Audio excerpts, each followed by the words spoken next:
اعوذ باللہ من الشیطان الرجیم، بسم اللہ الرحمن الرحیم۔ تمام ناظرین کو السلام علیکم۔ اس سلسلے کی پہلے ہم نے 2 لائیو سٹریمز کی ہیں، جس میں ہم نے وجود باری تعالیٰ کے اوپر ہم نے 2 بہت ہی مفصل طریقے سے ہم نے لائیو سٹریمز کو پایہ تکمیل تک پہنچایا، جس سے کافی سارا ہمارے مسلمان جن بھائیوں کے ذہنوں میں تشکیک پیدا ہو چکی تھی، ان کو اس سے استفادہ حاصل ہوا۔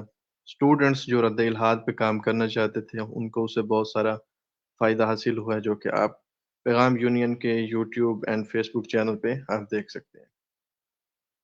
جب انسان وجود باری تعالیٰ کو مان جاتا ہے یا کسی بھی الہ کو مان جاتا ہے کہ اس کائنات کو بنانے والا کوئی خالق ہے، تو اس کے بعد ابھی الحاد جدید میں ایک نیا تصور ابھر کر سامنے آیا ہے کہ اب خدا کو تو ہم مان گئے ہیں، اب یہ ہے کہ کس مذہب کا جو خدا ہے اس کو ہم مانا جائے۔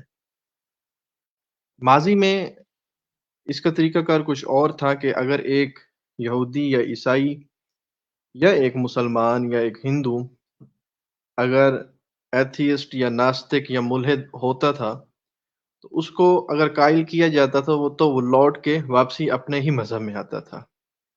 لیکن ابھی انسان کے جدید ذہن نے اس کی جو وسعتیں ہیں اس کو بہت مزید بڑھا دیا ہے اور وسیع کی ہے۔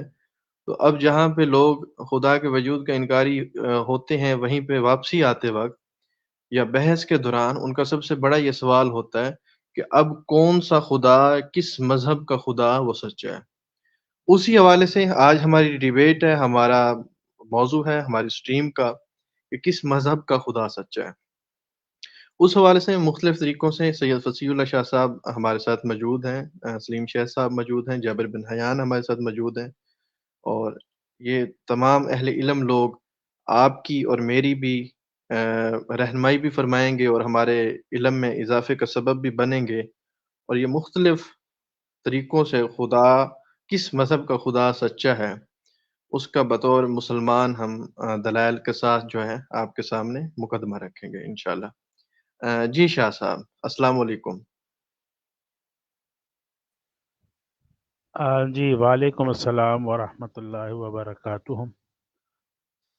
آج کے موضوع پہ اسامہ بھائی نے تو روشنی ڈال دی کہ آج کا ہمارا جو موضوع ہے وہ یہ کہ کون سے مذہب کا خدا سچا خدا ہے، اور انہوں نے اس کا پس منظر بھی بتا دیا کہ اکثر جب ہماری بات چیت ہوتی ہے منکرین خدا ایتھیسٹ کے ساتھ، تو جب ان کو پتہ چل جاتا ہے کہ کائنات کی اس توجیہ میں ہم خالق کے بغیر اور مذہب کے بغیر کوئی مکمل توجیہ نہیں کر سکتے، تو وہ مان تو لیتے ہیں کہ اس کائنات کا کوئی خالق ہے، بنانے والا ہے، لیکن پھر ماننے سے آگے وہ خود اپنی جان چھڑانے کے لیے یوں کہہ دیتے ہیں کہ ہم خدا مانے تو کون سے خدا کو مانے، اور اکثر یہ دعویٰ سامنے رکھا جاتا ہے کہ خدا تو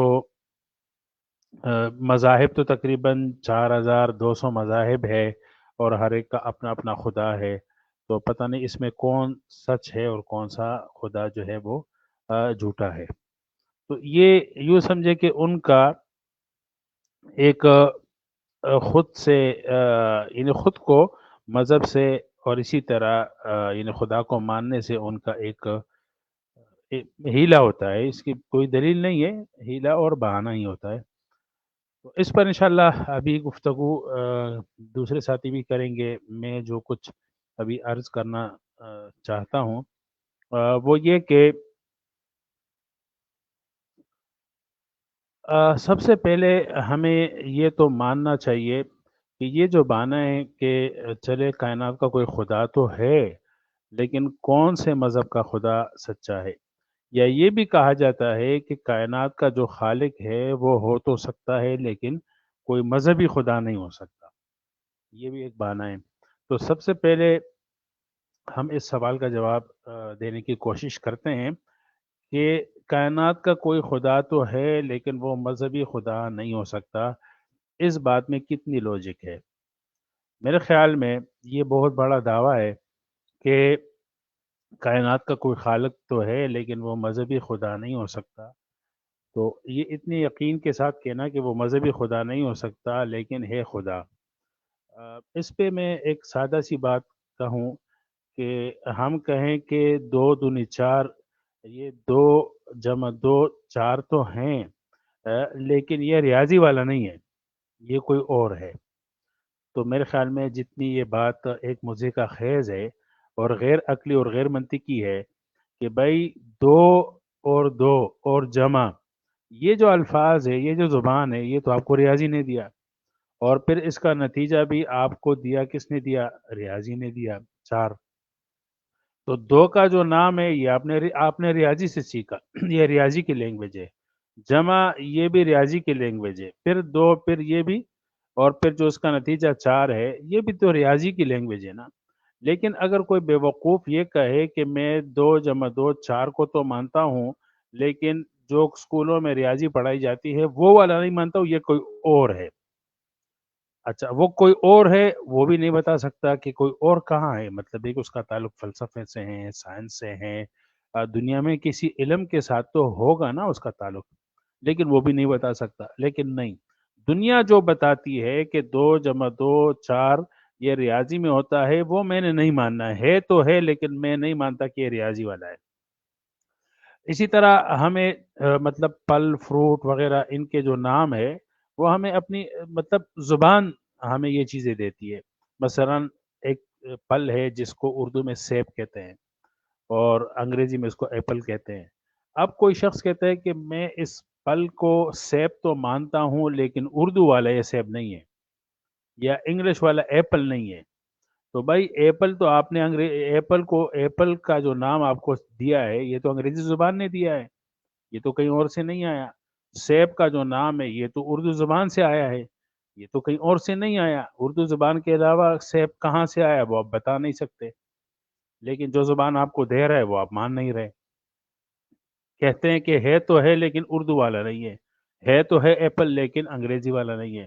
تو اسی طرح میں کہتا ہوں کہ انسانی تاریخ کے اندر خدا، لفظ خالق، لفظ الہ، لفظ معبود، یعنی خدا کے چاہے جو بھی نام لے لے، تو اس کا تصور ہی مذہب نے دیا ہے۔ یعنی مذہب کو آپ انسانی تاریخ سے ہٹا دے تو پھر انسان اپنی زبان پر خدا کا نام لا ہی نہیں سکتا کہ وہ ایک ایسی ہستی کو مانے جس کو خدا کہا جاتا ہے، کیونکہ یہ لفظ، یہ تصور، یہ حقیقت ہی مذہبی نے انسانی تاریخ کو دیا، انسانیت کو۔ تو اب اگر کہتے ہیں کہ بھائی مذہبی خدا کو نہیں مانتا تو پھر خدا ہے ہی نہیں، یوں سمجھے، کیونکہ یہ اصطلاح، یہ ٹرم، یہ نام، یہ تصور، یہ عقیدہ اور اس حقیقت کے بارے میں جو تعلیمات دی گئی، علم دیا گیا، یہ علم آیا ہی مذہب سے ہے، اس کا ماخذ اور مبدا ہی مذہب ہے۔ تو یہ کہنا کہ بھائی مذہبی خدا کو نہیں مانتا، یہ اتنا ہی illogical ہے، جس طرح میں نے مثال دی کہ کوئی ریاضی والا دو نہیں مانتا، دو جمع دو چار ریاضی والا نہیں مانتا، کوئی اور مانتا ہے۔ ایپل انگریزی والا نہیں مانتا، کوئی اور مانتا ہے۔ دوسری بات کہ اب کون سے مذہب کا خدا جو ہے وہ سچا ہے، مطلب انسان ایک خالق کائنات کو تو مان لیتا ہے لیکن وہ کون سے مذہب والا ہے؟ تو اس میں عموماً میں نے جس طرح عرض کیا کہ یہ ایک بھاگنے کا ہیلا ہے، یہ کوئی دلیل نہیں ہے۔ یعنی اگر کسی کو یہ نہ پتا ہو، آپ کسی کی دعوت کرے اور دسترخوان پر آپ بریانی بھی رکھے اور سالن کے بھی مختلف انواع رکھے اور چاولوں کی بھی مختلف جو ہے نا وہ آپ ڈشز رکھے، اب مہمان کو آپ بٹھا دیتے ہیں تو وہ مہمان اکثر کہتا ہے کہ یار آپ نے تو اتنی چیزیں رکھ لی، مجھے سمجھ میں نہیں آ رہا کہ میں کیا کھاؤں، کہاں سے شروع کروں، ہم نے کہ میں نے کھانا کیا ہے۔ یا جب ہم بہت اچھی پرتکلف دعوت سے آتے ہیں تو یہی کہتے ہیں کہ یار انہوں نے اتنے کھانے رکھے تھے کہ ہمیں تو سمجھ میں نہیں آ رہا تھا کہ کھاؤں تو کیا کھاؤں۔ تو اس کا یہ مطلب تو نہیں ہے نا کہ وہ دعوت ہی آپ غلط کہہ دو، کہ وہ دعوت ہی کچھ دعوت کے وجود ہی نہیں ہے، لہذا دعوت میں بہت سارے انواع کے کھانے ہیں تو کھانا کچھ کھانا ہی نہیں ہے، کھانے نام کی چیز ہی نہیں ہے۔ تو یہ کہنا کہ 4200 4200 مذاہب ہے اور ہر ایک کا، ہر مذہب کا خدا الگ ہے تو ہم مانے تو کس کو مانے، لہذا ہم نے کسی کو نہیں ماننا، یہ بات غلط ہے۔ بلکہ ایک انصاف پسند اور ایک علم کا متلاشی اور حقیقت پسند انسان، یعنی جو انصاف کے ساتھ تحقیق کرنا چاہے اور حق تک پہنچنا چاہے، کسی چیز کو سمجھنے کی نیت سے اس کو تو سوچنا پڑے گا، تدبر کرنا پڑے گا کہ اب میرے سامنے میں نے پہلے کیا کھانا ہے، میں نے پہلے جو ہے وہ نمک چکھنا ہے، پھر جو ہے میں نے بریانی کھانی ہے، پھر میں نے سالن کھانا ہے، پھر آخر میں نے میٹھا کھانا ہے، آخر میں نے چائے اور یا قہوہ پینا ہے. اس کو تو اتنا پتہ ہونا چاہیے نا. ہاں اگر وہ پاگل ہے تو پھر ظاہر ہے وہ دعوت چھوڑ کر چلا جائے گا کہ پتہ نہیں میں میٹھا پہلے کھاؤں یا جو ہے وہ کھٹا اور بریانی اور نمکین چیزیں پہلے کھاؤں، مجھے تو پتہ ہی نہیں لگتا، لہٰذا مجھے اندازہ ہی نہیں ہے، کوئی آئیڈیا ہی نہیں ہے، تو میں دعوت چھوڑ کے چلا جا رہا ہوں. تو یہ تو ایک پاگل انسان ہی ہوگا.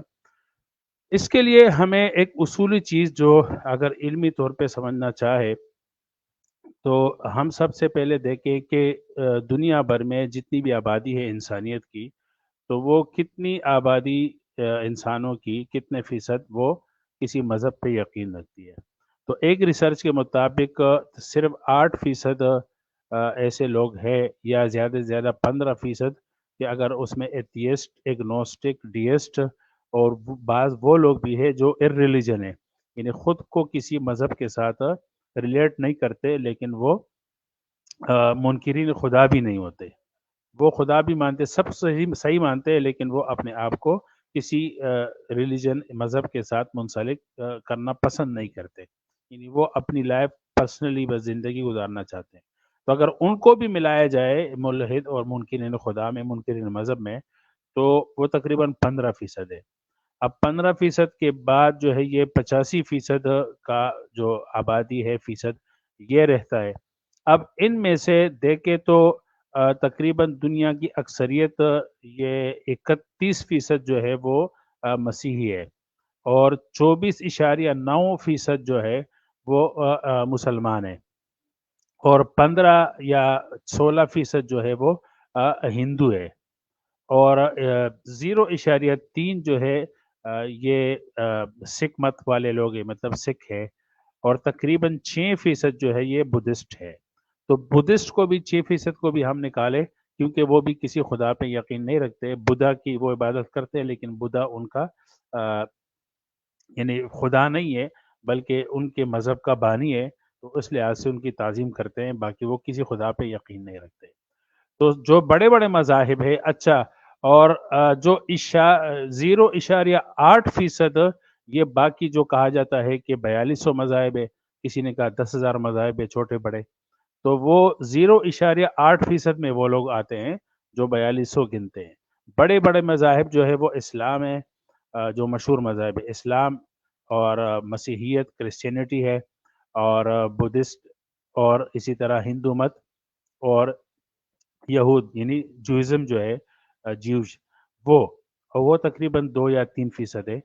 تو اب ان سب میں دیکھیں کہ ان میں تصور خدا کیا ہے. تصور خدا ان سب کے نزدیک کرسچینٹی میں اور یہودیت میں اور اسلام میں یہ سب تو ایک ہی خدا پہ یقین رکھتے ہیں. مطلب یہ ہے کہ 31% مسیحی ہو گئے، 24.9% جو ہے وہ مسلمان ہو گئے اور 2 یا 3% جو ہے وہ یہود کو ملا لے. تو یہ کتنا فیصد ہو جائے گا سر سلیم صاحب، آپ بہتر جانتے ہیں. سوری سر میں لکھ نہیں رہا تو جی 31 سب اور کو ملائے تو 24 100% تو ہونا چاہیے. کتنا تھا سر؟ 31% مسیحی ہے ٹھیک ہے اور آگے. 24.9% مسلمان ہیں، مسلم کمیونٹی ہے. تو 56.9 سر آگے. جی ہاں، اور اسی طرح اس میں ملا لے سکھ مت، وہ تو 0.8 ہے. چلے اور 57 کر لیں راؤنڈ آف آگے. جی ہاں، جیوز کو 2-3% کر لے، 3% زیادہ. 60 کر لیں. ہاں جی، یہ 60% جو ہے یہ ایک خدا مانتے ہیں، یعنی دنیا کی آبادی کا جو 60% ہے وہ ایک ہی. 15% تو ہم نے جو مطلب خدا پہ یقین نہیں رکھتے یا یقین رکھتے ہیں لیکن مذہب سے نہیں جڑتے، تو 15% وہ ہو گئے، تو 85% رہ گئے. اب 85% میں بھی جو 60% ہے تو وہ ایک خدا کے قائل ہے، مطلب وہ ایک ہی ہستی کو خالق کائنات اور اپنا معبود مانتے ہیں. مسلم، مسیحی اور جیو اور سکھ. اچھا شاہ صاحب اس سکھ میں اگنوسٹک جو ہے وہ دونوں سائڈ پہ نہیں آئے گا. مطلب وہ تو چلے خدا تو مانتا نہیں ہے نا، ٹھیک ہے. ڈی جی ایس جی تو پھر بھی خالق کے کائنات مانتے ہیں. وہ کہتے ہیں کہ جو ایک مطلب یہ جو کہا جاتا ہے نا کہ بھائی وہ خدا ہے لیکن مذہبی خدا نہیں ہے، یہ ڈی ایس کا کہنا ہے. اور یہ ڈی ایس سے جو ہے ہمارے ملحدین وہاں سے چوری کر کے کاپی پیسٹ کر کے بتا رہے ہوتے ہیں. اس کا تو جواب ہو گیا، ٹھیک ہے جی. تو 85% میں 60% پھر یہ ہو گئے. رہ گئے ہمارے 15%. تو 15% ہمارے ہیں یہ ہندوازم. تو ہندوازم میں بھی اگر خالق کے کانسیپٹ کو دیکھیں تو وہ یعنی ایک وحدت کو، وہ ایک واحد خدا کو مانتے ہیں. اس پر ذاکر نائک صاحب کی ایک مفصل ویڈیو ہے، میں نے خود سنی، وہ بیان ہے. انہوں نے جو ہے ان کی کتابوں سے، وید سے، اور جو ان کی مذہبی کتابیں ہیں تو اس سے ان کی توحید ثابت کی تھی کہ اصل تعلیم جو ہے وہ ہندوازم میں بھی ایک خدا کی ہے. پھر بھی اگر شروع میں ان کو کرے کہ تری مورتی، وہ ایک وحدت کو تری مورتی میں 3 پہ تقسیم کرتے ہیں.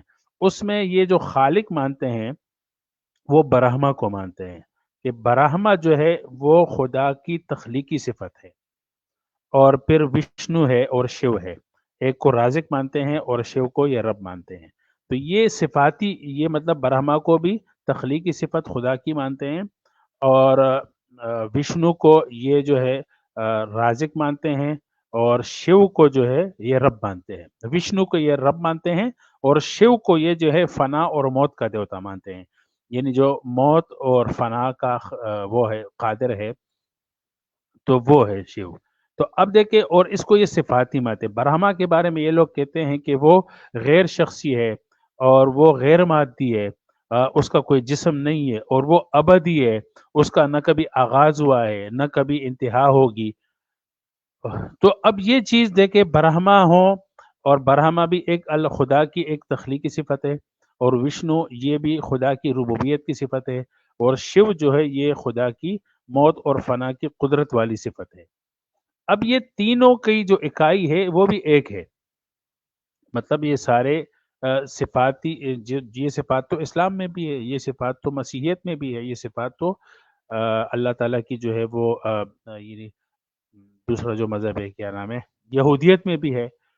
لیکن ان میں تھوڑا فرق یہ آ گیا کہ ہم اس کو اللہ کی صفت کو صفت کے طور پہ مانتے ہیں، اس کی ذات کو ایک مانتے ہیں. اور لیکن یہ پھر ذات کو جو ہے اپنے ہندو فلسفے میں ان ذات کو ایک مانتے ہیں، لیکن پھر ان صفات کو بھی پرسنالٹی میں کنورٹ کرتے ہیں.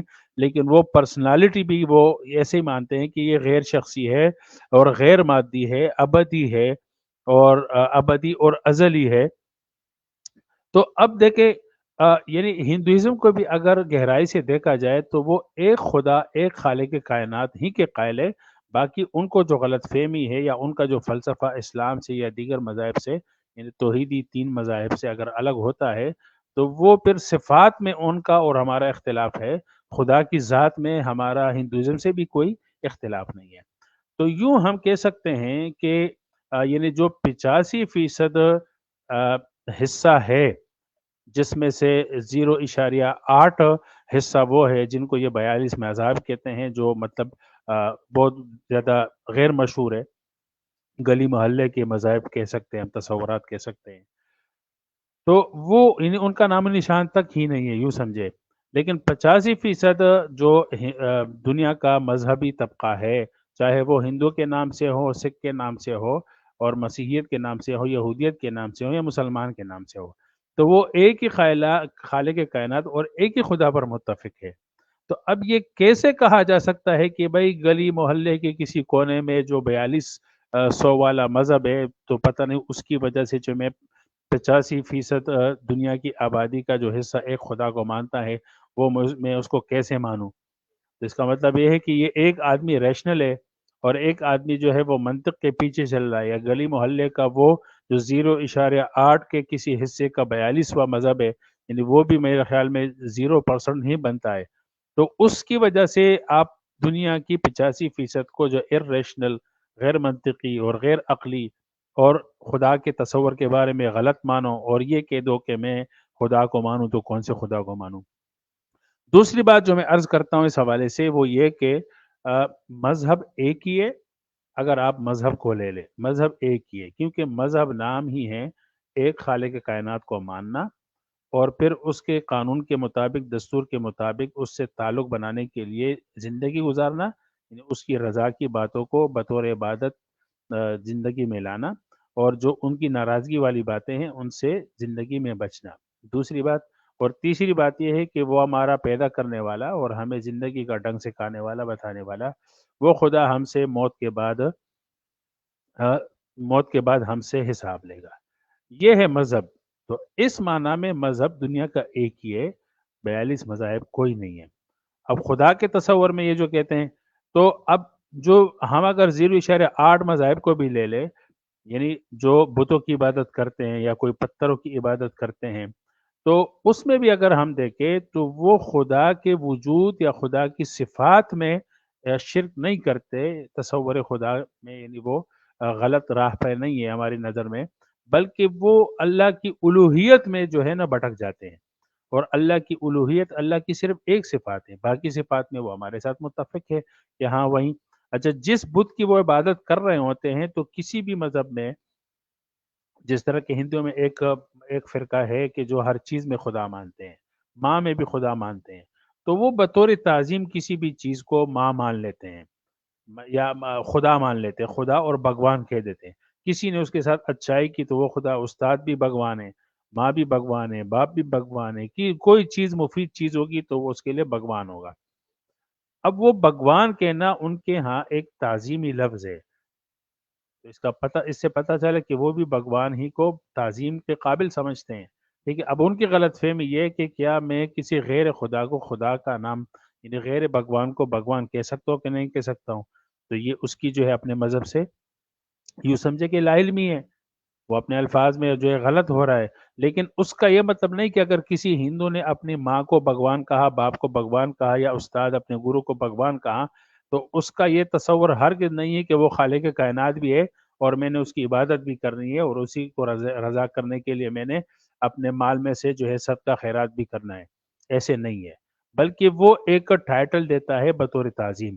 تو اب یہ کہنا بالکل ہی ارریشنل ہے، بالکل غیر منطقی بات ہے کہ ہم 4200 مذاہب میں سے کون سے مذہب کے خدا کو خدا مانے، خالق کائنات مانے، بلکہ تمام مذاہب ایک خالق کائنات پر بالکل متفق ہے۔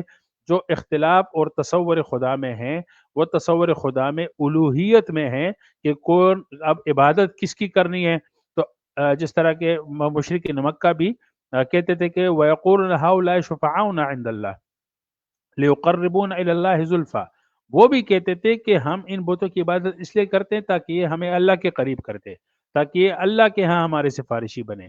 تو وہ عبادت اور الوہیت میں تو شرک کرتے تھے، لیکن خدا وہی ایک خدا کو مانتے تھے، اس کے پاس پہنچنا چاہتے تھے، اس کے پاس سفارش لے جانا چاہتے تھے، اسی سے طلب کرتے تھے، لیکن غلط طریقے سے کرتے تھے، سفارشی بناتے تھے۔ تو اب یہ مطلب ایک مشرک انسان بھی اگر شرک بھی کرتا ہے تو وہ الوہیت میں تصور خدا، یعنی اللہ تعالیٰ کی اس صفت میں غلطی کرتا ہے، باقی خالق کائنات اور خدا کی تصور میں سارے مذاہب متفق ہیں۔ جی، میری بات ختم ہو گئی۔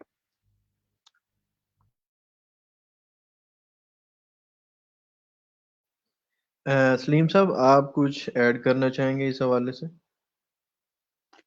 بسم اللہ الرحمن الرحیم۔ ماشاءاللہ شاہ صاحب نے بڑی تفصیل سے بتایا، اور ایک بات جو کھل کے سامنے آئی کہ یہ جو کہا جاتا ہے کہ جناب کس مذہب کا خدا، تو اگر ریئل سینس میں دیکھا جائے تو خالق ایک ہی ہے سب کی نظر میں۔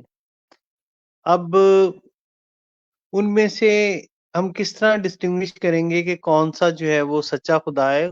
خدا تو ایک ہی ہے، وہ سچا ہی ہے۔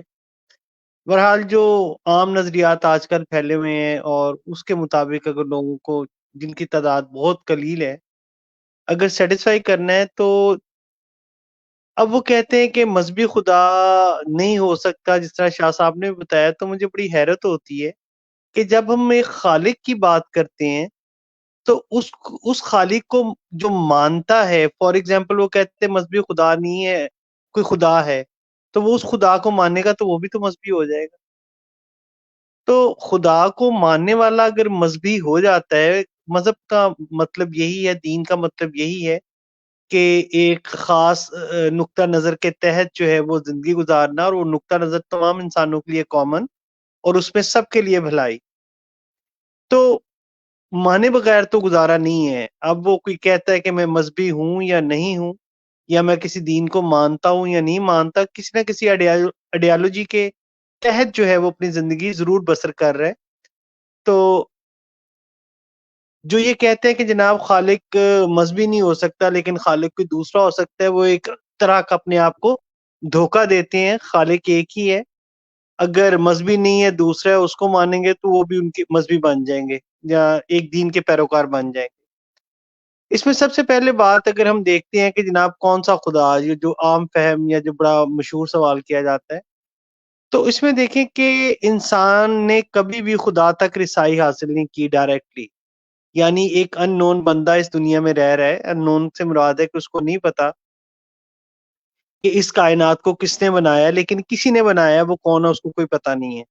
تو رابطہ ہمیشہ جو ہے وہ اوپر سے کیا گیا، نیچے سے کسی بندے نے یعنی دروازہ نہیں کھٹکھٹایا کہ اے خالق میں تیرا بندہ ہوں تو میں تجھ سے بات کرنے آیا ہوں، کیونکہ انسان کی اتنی رسائی نہیں ہے، اتنی اگر سادہ لفظوں میں کہا جاؤں کہ اتنی صلاحیت نہیں ہے، اوقات نہیں ہے کہ وہ اوپر کی طرف کا رخ کر سکے. تو پھر نیچرل پروسیس کیا ہے کہ چیزیں اوپر سے نیچے آتی ہیں. تو اوپر والا جب رابطہ کرتا ہے تو پھر وہ یہ نہیں ہے کہ اپنا آپ پوری دنیا کو دکھا دیتا ہے. یہ ایک اگر مخصوص وقت میں کسی سے رابطہ کر رہا ہے تو یہ کبھی بھی نہیں ہوا کہ ایک گروہ کو، گروپ کو، مجمع کو، ملک کو اپنا جو ہے وہ تعارف کروایا ہو اپنے کسی خاص جو ہے وہ واسطے سے. تو پھر وہ بندے چنتا ہے، شروع سے چنتے، جب سے یہ نسل انسانی ماضر وجود میں آئی تب سے جو ہے وہ انسان چنے گئے. اب وہ جو انسان چنے گئے ہیں تو میرا خیال ہے کہ اگر کسی کو شک ہے کہ نہیں ہے، تو پھر وہ سارے کے سارے ان انسانوں کی پرسنالٹی پہ، انہوں نے جو زندگی گزاری اور ان کا جو مقام کسی بھی سوسائٹی میں تھا، لوگ کس نظر سے ان کو دیکھتے تھے، اور آخر پہ جو اینڈ ریزلٹ جو ہے وہ کیا نکلا، تو پھر ساری بات جو آ کے یہاں پہ جو ہے وہ یعنی شروع بھی ہوتی ہے اور ختم بھی ہوتی ہے.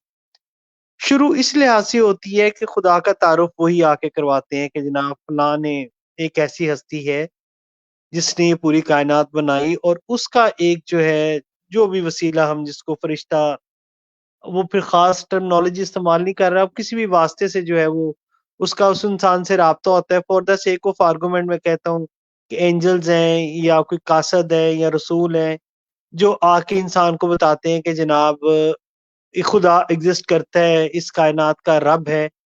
تو پھر سب سے پہلے تو اس بندے کو دیکھا جاتا ہے کہ یار یہ دیکھنا چاہیے یعنی لوگوں کو کہ وہ بندہ ہے کیسا، جو اس نے وقت گزارا، جو جس سوسائٹی میں وہ رہتا تھا اس کا کیا کردار تھا، اور لوگ اسے کس طرح جانتے تھے، اور اس کا اینڈ ریزلٹ کیا بنا، کہ اس کو کامیابی ملی تو کتنی ملی اور کتنے پرسنٹ ملی، یا ایٹ لیسٹ جو وہ کہہ رہا تھا وہ کیا ہے.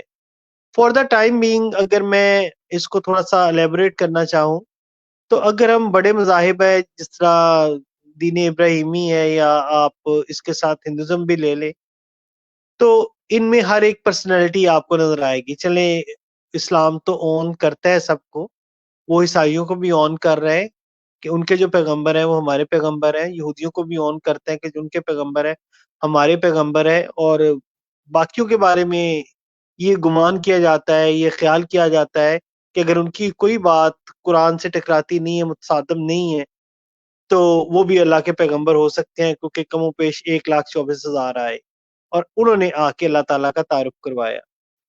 تو اگر موجودہ دور میں ہم دیکھتے ہیں تو ہم مسلم ہیں، تو مسلم میں نبی پاک صلی اللہ علیہ وسلم، محمد صلی اللہ علیہ وسلم، ان کا نام آتا ہے. تو خدا کو نہ مانے فار دا ٹائم بینگ، ایک سائڈ پہ رکھتے ہیں، سب سے پہلے محمد صلی اللہ علیہ وسلم کی شخصیت کو انالیسس کریں، دیکھیں، اور اس کے بعد پھر وہ ہے کیا، اس کے پاس ہے کیا، پیغام کیا ہے، ثبوت کیا ہے کہ واقعی یہ خدا کا پیغمبر ہے. تو وہ پھر ایک کتاب کی شکل میں ہر ایک کے پاس ہے. اگر کسی کے پاس کوئی کہتا ہے کہ میں مذہبی ہوں، کتاب نہیں ہے، تو میرا خیال یہ ناممکن سی بات ہے. کوئی نہ کوئی مینول جو ہے وہ ہوتا ہے. تو قرآن سب کے سامنے اگر آ جاتا ہے تو آپ بھی اس کا کمپیریزن کر لیں. آپ آپ آج کے دور کا جو علم ہے اس کی کسوٹی پہ اس کو پرکھ لیں، قدیم دور کا علم ہے اس کی کسوٹی پہ پرکھ لیں. ویسے عقل تو یہی کہتی ہے کہ جدید دور کا علم ہے اور جس پہ ساری دنیا متفق ہے اس کی کسوٹی پہ اس کو آپ پرکھ لیں تمام کتابوں کو. اور اس میں آپ دیکھیں کہ پھر کون جو ہے وہ بات کر رہا ہے جو آج کا علم بھی کر رہا ہے. چلے وہ ڈائریکٹلی نہیں کر رہا، کوئی انڈیکیٹر مل رہے ہیں، کوئی سپورٹیو آرگومنٹ مل رہا ہے وہاں سے، کوئی سپورٹیو ایویڈینس مل رہا ہے ایٹ لیسٹ اس حد تک، یا 180 کا فیز شفٹ آ رہا ہے. یعنی آج کا علم کچھ اور کہہ رہا ہے اور وہ کتاب کچھ اور کہہ رہی ہے.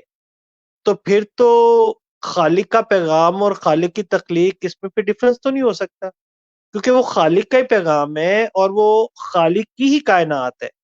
تو اگر کائنات میں کوئی بھی اصول کار فرما ہے اور ایک اصول جو ہے وہ اس کتاب میں اسی خالق نے بیان کیا ہے تو اس میں کانٹرڈکشن نہیں ہونی چاہیے. ہاں فار دا ٹائم بینگ میں کہتا ہوں کہ اگر کانٹرڈکشن آ بھی جاتی ہے تو ہو سکتا ہے کہ وہ اس دور کے لوگوں کی سمجھ ہو کہ جناب، البتہ آج تک ایسا ہوا تو نہیں ہے، نہ کسی کا کلیم ہے کہ جناب ایگزسٹنگ علم یہ کہتا ہے اور قرآن یہ کہتا ہے تو بائبل جو ہے وہ یہ کہتی ہے، رامائن یا گیتا جو ہے وہ یہ کہتی ہے، وید یہ کہتے ہیں، اور یہ جو ہے وہ ترات جس شکل میں بھی ہے وہ یہ کہتی ہے. تو اب اس سب بکس میں سے آپ دیکھیں کہ جو خالق کی طرف سے ہونے کا دعویٰ ہے اس میں سب سے اتھینٹک آج کے علم کے حساب سے کون سی اس کسوٹی پہ پورا اترتی ہے. ویسے رب کے کلام کو ہم کسوٹی پہ پرکھ تو نہیں سکتے، لیکن لوگ ضد کیے ہوئے ہیں کہ نہیں جناب پتہ نہیں ہے کہ نہیں ہے. تو بھائی پھر اپنی علم جو بھی آپ کے پاس ہے، ذرائع جو بھی آپ کے پاس ہے، عقل جتنی بھی آپ کے پاس ہے، اس کے آپ گھوڑے دوڑائیں، اپنا علم استعمال کریں اور کریں اپلائی اس پہ. اگر کوئی میتھمیٹیشین ہے تو میتھمیٹیکل اس پہ جو ہے وہ تھیرمز اپلائی کرے. اگر کوئی میڈیکل کا بندہ ہے تو میڈیکل کی اس پہ جو ہے وہ نالج اپلائی کرے. اگر کوئی فزکس ہے، کیمسٹری ہے، بایو، جس فیلڈ سے بھی کوئی بندہ ہے تو اس سے ریلیٹڈ وہ اپنا نالج جو ہے وہ اپلائی کر سکتا ہے اور دیکھ سکتا ہے کہ یار اس کے کوئی اپوزٹ چیز تو نہیں آ رہی. اگر آ رہی ہو تو جو اس کو مانتے ہیں وہ بھی سوچنے پہ مجبور ہوں گے اگر وہ اتھینٹک بات ہے اس وقت کی. لیکن آج تک ایسا ہوا نہیں ہے. تو اگر ایسا ہوا نہیں ہے تو اگر وہ پھر انسان کا کلام ہو اور اتنا پرفیکٹ ہو تو پھر وہ انسان ہی باکمال ہو. یعنی ایک ایسا انسان، اس نے ایک ایسی کتاب لکھ دی جس میں انسانوں کو ہی، اس جیسے انسان ہے، اور انسان بھی 1400 سال پہلے کا ہے، یا آپ ہزاروں سال پہلے کے نبی لے لیں جن کی تعلیمات چلتی ہوئی آ رہی ہیں، وہ قرآن فائنل شکل میں ہمارے پاس آیا. تو انسان بھی 1400 سال پہلے کا جس کے پاس وہ ذرائع نہیں تھے، وہ ٹیکنالوجی نہیں تھی، وہ آج کا جو علم ہے اس کی بات کر رہا ہوں کہ ایسا کچھ بھی نہیں تھا، لیکن پھر بھی وہ ایسی باتیں لکھ گیا جس کو آج کا بندہ مان رہا ہے کہ ہاں واقعی یار یہ ہے. تو پھر تو آپ کہیں گے کہ یار وہ ایکسٹرا آرڈنری بندہ، اور ایک بھی غلطی نہیں کہ اس نے 6666 یا 34 آیات لکھ دی لیکن غلطی ایک بھی نہیں ہے، تو پھر وہ بندہ باکمال. تو ایٹ لیسٹ جو ہے وہ اس بندے صلی اللہ علیہ وسلم کو عظمت کو تسلیم کرنا پڑے گا، ایٹ لیسٹ جو نیوٹرل بندہ ہوگا. تو پھر اگر وہ انسانی کمال ہے تو یار ایسے انسان تو اور بھی ہونے چاہیے اور قیامت تک آنے چاہیے. اور ایسی کتابوں کے تو قرآن جیسی کتابوں کے لکھ کے ہر دور میں ایسا بندہ آتا 100 سال بعد، 200 سال بعد، 1000 سال بعد، چلے 1400 سال ہوئے ہیں، ایک ہی بندہ آ جاتا جس کے ہم پلہ کتاب لکھتا جو کسی بھی سائنٹیفک غلطیوں سے جو ہے وہ پاک ہوتی. سائنس، میں نہیں کہتا کہ قرآن سائنس کا محتاج ہے، یہ ان بندوں کی ضد ہے کہ ہم نے اس کسوٹی پہ پرکھنا ہے بھی پرکھ لو. تو اگر وہ اس سے پاک نکل رہی ہے تو پھر وہ بندہ بڑا ہی باکمال ہے. تو بھی اور بھی باکمال بندے ہونے چاہیے، وہ بھی لکھتے، لیکن لکھا نہیں گیا آج تک. اور چیلنج اسی کتاب کا ہے قیامت تک کے لیے. تو آج کی ڈیٹ تک اگر میں بات کرتا ہوں تو کوئی ایسا ایویڈنس سامنے نہیں آیا کہ کسی بھی کتاب کو قرآن کے ہم پلہ کتاب جو ہے وہ قرآن قرار دے دیا گیا ہو. تو یہ تو ایک یونیک یعنی سٹیٹس ہے قرآن کے پاس اور انشاءاللہ یہ رہے گا. تو یہ اوپن چیلنج ہے، آؤ بھی اور چیک کر لو، جس کی جو بساط ہے، جس کی جو ہمت ہے وہ چیک کر لے. اب اگر وہ کہتے ہیں کہ انسانی کلام ہے تو پھر ایسا انسان کیوں نہیں آیا بھائی؟ اگر انسانی کلام نہیں ہے تو پھر وہ کہاں سے آیا؟ تو پھر تو وہ ایک ایسے سورس سے آنا چاہیے جس کو سب پتہ ہے اور وہ زمانے کا اور کسی مخصوص حالات کا، کسی خاص ٹیکنالوجی کا محتاج نہیں ہے. مثلاً آپ ایک چیز بناتے ہیں اور آپ اس چیز کو چھپا دیتے ہیں اور آپ کہتے ہیں کہ اس چیز دنیا کے سامنے آئے گی 1000 سال کے بعد، 500 سال کے بعد، آپ وصیت کر جاتے ہیں اور اس چیز کے بارے میں لکھ کے آپ جو ہے وہ ایک مواد مٹیریل مارکیٹ میں پھینک دیتے ہیں. وہ لوگ اس کو پڑھ رہے ہیں، وہ پڑھتے پڑھتے 500 سال ہوتی ہے اور وہی چیز ان کے سامنے آتی ہے اور دونوں سنکرونائزڈ ہے. تو پھر جس نے بنائی تھی اسے تو پتا تھا نا کہ کیا ہے، حالانکہ وہ پریکٹیکلی ایگزسٹ نہیں کرتی تھی اس دور میں. وہ تھریٹیکل تھا سارے کا سارا، لیکن پریکٹیکل ورژن بعد میں آ گیا. تو بھائی اس کے ساتھ ٹیلی کر لیا گیا تو پتا چل گیا یار دونوں میں کوئی ڈفرنس نہیں ہے. تو جب وہ پریکٹیکل فارم میں دنیا کے سامنے نہیں تھا، تھریٹیکل تھا، تو لوگوں کو تو شک تھا نا کہ پتہ نہیں ہے کہ نہیں. لیکن جو لکھنے والے نے لکھا اس کو تو پتا تھا میں نے کون سی چیز بنائی اور اس نے کیسے فنکشن کرنا ہے، اس کا کون سا پارٹ کیسے چلے گا، اس نے تو بتا دیا. اور وہ چیز جب سامنے آئی پتا چلا کہ واقعی یار یہ ٹھیک لکھا گیا. تو اگر آپ اسی طرح قرآن مجید کو دیکھتے ہیں تو وقت کے ساتھ ساتھ تمام آیات کھل کے سامنے آ رہی اور وہاں سے پتہ چلتا ہے. دیکھیں ایک وقت تھا کہ جب سورہ رحمان میں تلاوت کی جاتی تھی کہ یہ جس کا مفہوم بیان کر رہا ہوں کہ اگر انسانوں اور جنوں میں اتنی طاقت ہے تو زمین سے وہ باہر نکل کے دکھائیں. ہاں جا بھی سکتے ہیں اگر طاقت ہے. تو اس دور میں کون تصور کر سکتا تھا یار کہ یہ لوگ جو ہیں وہ زمین سے باہر بھی جا سکتے ہیں، کیونکہ نہ تو کوئی ہوائی جہاز تھا، بندہ اڑ سکتا، گدے گھوڑوں یا پیدل سفر تھا. لیکن آج کا دور کا انسان جب اس آیت کو دیکھتا ہے تو اس کے ذہن میں فوراً اگر سائنس کا بندہ ہے تو آتا ہے ہاں جی راکٹ ہے اور اسکیپ ویلوسٹی ہے جو ارتھ کے لیے 11.2 کلومیٹر پر سیکنڈ. وہ کہتا ہے ہاں بھائی ہم جا تو نہیں سکتے، لیکن اگر ہم یہ اسکیپ ویلوسٹی اٹین کر لیں تو ہم جو ہے وہ سلطان بن گئے جس کا ذکر اللہ نے قرآن میں کیا اور ہم اس سے جو ہے وہ نکل سکتے ہیں. تو اب اگر یہ ایک بات ایک بندہ لکھتا تو اس کو راکٹ کا علم بھی ہوتا، اس کو اسکیپ ویلوسٹی کا علم بھی ہوتا، اس کو گریوٹی کا بھی علم ہوتا اور اس کو یہ بھی پتا ہوتا کہ جناب کس ویلوسٹی سے بندے نے اوپر جانا ہے تو وہ زمین سے جا سکتا ہے. کیونکہ 1400 سال پہلے تو کوئی سوچ بھی نہیں سکتا تھا کہ یار زمین سے باہر بھی کوئی جا سکتا ہے، وہ بھی اڑ کے. قصے کہانیاں تو ہوں گی لیکن پریکٹیکل کوئی چیز جو ہے وہ ایگزسٹ نہیں کرتی تھی.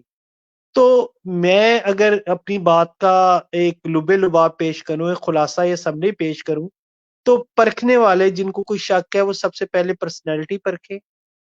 نمبر 2 جو اس کا پیغام ہے کتابی شکل میں ہے اس کو پرکھ لیں. ان دونوں کو پرکھنے کے بعد اگر ان کی تسلی نہیں ہوتی تو پھر ان کے مقابلے میں 2 اپنی چیزیں لے آئیں کہ میری تو ان سے تسلی نہیں، ان دونوں سے یہ 2 چیزیں ہیں جن سے میری تسلی ہو رہی. تو پھر ان کو ایک اس طرح کا کوئی لائحہ اختیار کرنا چاہیے اور پھر ان کو یہ بھی بیان کرنا چاہیے کہ یہ جو بیان کیا گیا ہے یہ ایسے نہیں ہے بلکہ ایسے ہے. فار ایگزامپل میں کہتا ہوں کہ جناب 2+2 4 ہے، ایک آتا ہے کہتا ہے نہیں جی 2+2 5 ہے. بھائی اگر میں 2+2 4 کہہ رہا ہوں، مجھے غلط ثابت کر کے 2+2 5 اپنے سے ہی ثابت کر دیں، اس کا کوئی آلٹرنیٹ دیں.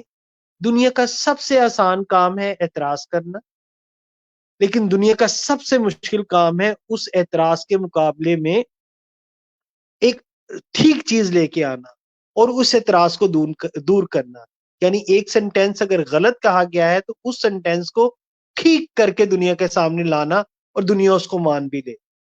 تو اعتراض کرنے والوں کو صرف اعتراض نہیں کرنا بلکہ اس اعتراض کا آلٹرنیٹ بھی دینا ہے، ایک متبادل دینا ہے اور اس پہ دنیا بھی سیٹسفائی ہو. جس طرح شاہ صاحب نے 85% بتایا ہے تو ان کو سیٹسفائی بھی ہونا چاہیے، ان کی طرف سے آواز بھی آنی چاہیے. تو پھر تو ہر بندہ سوچے گا کہ ہاں. لیکن اگر خالی اعتراض اور صرف اعتراض ہی ہے تو وہ تو کوئی بھی کر سکتا ہے، کیونکہ اعتراض کرنا دنیا کا یا سوال کرنا دنیا کا سب سے مشکل کام آسان کام ہے. لیکن اس اعتراض کو دور کر کے ٹرو پکچر دنیا کے سامنے پیش ایسے کرنا ہے کہ ساری دنیا اس کو ایکسیپٹ کرے، یہ ایک جو ہے وہ منفرد چیز ہے، ایسا کرتا کوئی نہیں ہے.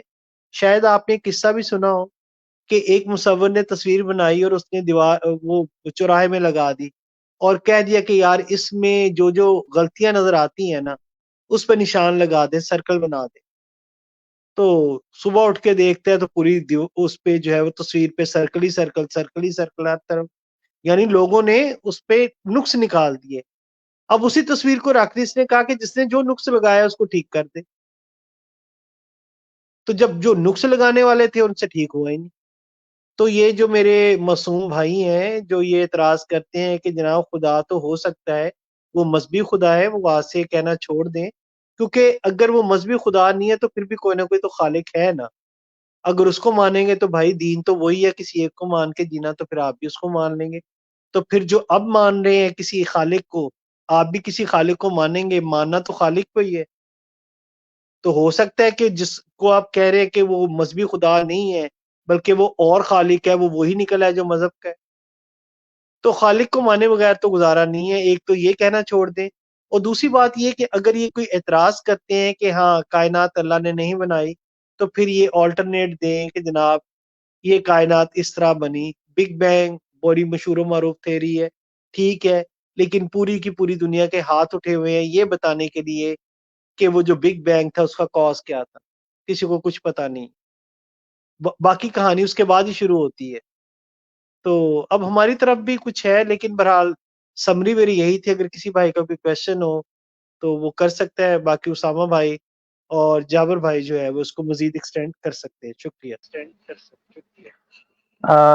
سلیم سر، میں ایک سوال رکھنا چاہتا ہوں، وہ یہ ہے کہ اکثر ملحدین یہ کہتے ہیں کہ ہم خالق کائنات کو تو مانتے ہیں لیکن وہ مذہبی خدا نہیں ہو سکتا. تو میرا ان ملحدین سے سوال یہ ہے کہ جس خالق کائنات کو ملحدین مانتے ہیں، چلے اس کی تھوڑی سی تعریف ہی کر کے بتا دیں کہ وہ کس طرح کا ہے.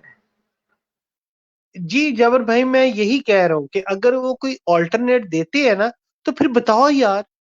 ہم تو جس خدا کو مانتے ہیں، اللہ کو مانتے ہیں، اس کی صفات بھی بتاتے ہیں، ہم اس کے ایٹریبیوٹ بھی بتاتے ہیں، ٹھیک ہے، اور ہم پھر بتاتے ہیں کہ خدا کیوں ضروری ہے. دیکھیں یہ جو ہمارے ملحد بھائی ہیں، یہ ایک لمحے کے لیے سائڈ پہ رکھ دیں مذہبی خدا، ایک لمحے کے لیے سائڈ پہ رکھ دیں یہ ہندوؤں کا خدا ہے یا وہ یہودیوں کا خدا ہے، سکھوں کا واحد گرو ہے یا ہمارا اللہ ہے. نعوذ باللہ، میں ویسے for the sake of argument کر رہا ہوں. ہم سب کو ایک سائڈ پہ رکھتے ہیں اور ہم صرف یہ بات کرتے ہیں کہ کیا اس کائنات کو بنانے کے لیے کسی خالق کی ضرورت ہے کہ نہیں. وہ بات کی بات ہے کہ وہ کون ہے کون نہیں. تو اگر یہ اسی پہ متفق ہو جائیں کہ ہاں یار یہ خالق کو، اس کائنات کو بنانے کے لیے کسی خالق کی ضرورت ہے. اب کئی ایسے بندے بھی ہیں کہتے ہیں خالق تو ہے لیکن کائنات ہی ہے، کائنات نے خلق کیا ہے سب کچھ. اب کائنات کو کس نے خلق کیا ہے؟ یعنی بڑی سمپل سی بات کہ کیا کائنات خدا ہے یا کائنات کا کوئی خدا ہے؟ تو پھر ان کے بھی ہاتھ کھڑے ہو جاتے ہیں. آلٹرنیٹ نہیں دیتے نا، مسئلہ یہ ہے. تو مانتے تو ہیں کہ جناب ہاں اس کائنات کا کوئی خالق تو ہے، کوئی اس کائنات کو ہی خدا بنا خالق مان کے بیٹھا ہوا ہے، ٹھیک ہے، اور کوئی جو ہے وہ ایک خدا کو ڈفرینٹ خدا یعنی اپنے نقطہ نظر سے ڈفرینٹ اینگل کے ساتھ ان کو تقسیم کر کے بیٹھا ہوا ہے. الحمدللہ مسلمان ہی میرا خیال پوری اس دنیا کے اندر واحد یعنی دینی قوم ہے جو ایک خدا کا پرچار بھی کرتی ہے اور ڈنکے کی چوٹ پہ اس کا اعلان بھی کرتی ہے. اس خالق نے جو اپنی خصوصیات، اپنی صفات جو بتائی ہیں ان کو بھی بتایا جاتا ہے، اور یہ کہا جاتا ہے وحدہ لا شریک کی بات بھی کی جاتی ہے، لا الہ الا اللہ بھی کہا جاتا ہے. تو باقی میرا خیال ہے کہ اس سے کوسوں دور ہے. تو میں جبر بھائی آپ سے بالکل اتفاق کرتا ہوں کہ ان لوگوں کو پھر ضرور بتانا چاہیے کہ اگر کوئی خالق ہے تو وہ ہے کیا، اس کی صفات کیا ہے، وہ ہم سے کہتا کیا ہے، وہ ہم سے ڈیمانڈ کیا کرتا ہے، ہماری پیدائش کا اس سرزمین کے اوپر کیا مقصد ہے. بہت شکریہ سر. اچھا سلیم بھائی، آپ نے بہت بہترین گفتگو کی ہے. اچھا آپ نے نوٹ کیا ہوگا، آپ نے بھی اور باقی بھی جو بھائی ہمارے ملحدین کے ساتھ یا اگنوسٹکس کے ساتھ یا جتنی بھی ان کی اقسام ہیں ان کے ساتھ بحث و مباحثے میں اپنا وقت جو ہے وہ آخرت کے لیے ذخیرہ کرتے ہیں، کہ یہ جب بھی کہتے ہیں کہ یہ مطلب ان کا جو صیغہ ہوتا ہے، جو ان کی اگر ہم گرامر کی روح سے دیکھیں تو یہ وحد خدا کا کہتے ہیں کہ بنانے والا کوئی ہے.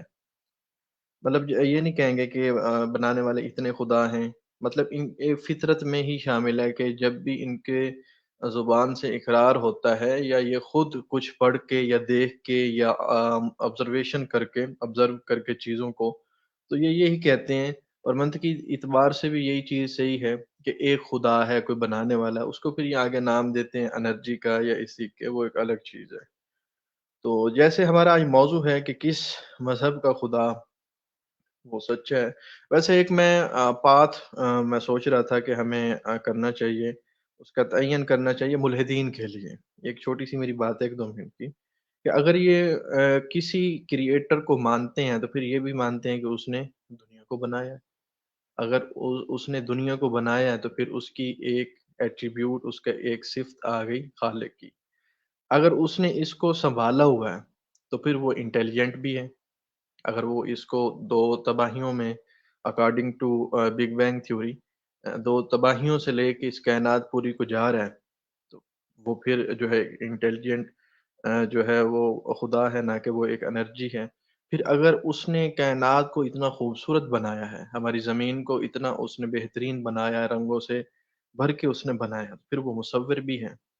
اسی طریقے سے اس بات سے ہم ایزیلی، بہت بہترین طریقے سے، بغیر کسی پریشانی کے، ہم پورے خدا کے جو 99 نام ہیں وہ ہم نکال کے ان کے سامنے رکھ دیتے ہیں کہ جو چیز آپ خود اقرار کر رہے ہو وہ آج سے 1400 سال پہلے خدا کی صفات ہمارے پاس ہیں۔ پھر یہاں پہ میں چاہوں گا کہ جیسے ہمارا موضوع ہے کہ اس مذہب کا خدا سچا ہے، تو اس میں سے ہم چاروں جو ہم ہیں، ہم بھائی، ہم سب سے پہلے تو اس میں سے ہندوازم کو مائنس کریں۔ ہم نے یہاں سے مائنس فارمولے کے تحت ہم نے کوشش یہ کرنی ہے کہ لاسٹ میں منطقی طور پہ اور دلائل کی دنیا میں کون سا مذہب بچتا ہے، جو مذہب آخر میں بچتا ہے اس کے اوپر ایک سیر حاصل گفتگو کر کے پھر ہم اس سیزن کو بھی اینڈ کریں گے۔ یہ چاہے 2 اس کی ایپیسوڈز بنے یا 3 بنے یا 4 بنے، وہ ایک الگ بات ہے۔ جو بھی لاسٹ میں بچا، اسلام بچتا ہے یا جو بھی، وہ ساتھ ساتھ فیصلہ انشاءاللہ ہوتا رہے گا۔ ہمارا تو دعویٰ بلکہ ہمارا ایمان ہے کہ اسلام ہی سچا مذہب ہے، تو پھر اس کے اوپر شہر حاصل گفتگو ہوگی، اور تبھی یہ جو میں نے ابھی بات کی کہ وہ مصور بھی ہے، وہ کریٹر خالق بھی ہے، تو وہ باشعور انٹیلیجنٹ بھی ہے، تو اس حوالے سے پھر اس پہ گفتگو ہوگی۔ تو پہلے ہم جو مطلب ہندوازم ہے اس کو نکالتے ہیں۔ ہندوازم کی بک ہے یجروید، اس کا چیپٹر 40 اور ورس نمبر 9۔ اس میں ہے کہ they enter darkness those who worship natural things, they sink deeper in darkness those who worship sambhuti. سمبوتی کا مطلب ہوتا ہے کریٹڈ تھنگز، مطلب کوئی بھی چیز جو کسی بھی مطلب جو خالق کی طرف سے تخلیق کر دی گئی، وہ کوئی بھی شے ہو، اس کی جو عبادت ہے وہ یجروید چیپٹر 40 آیت نمبر ان کی 9 ہے، اس کے مطابق وہ حرام ہے۔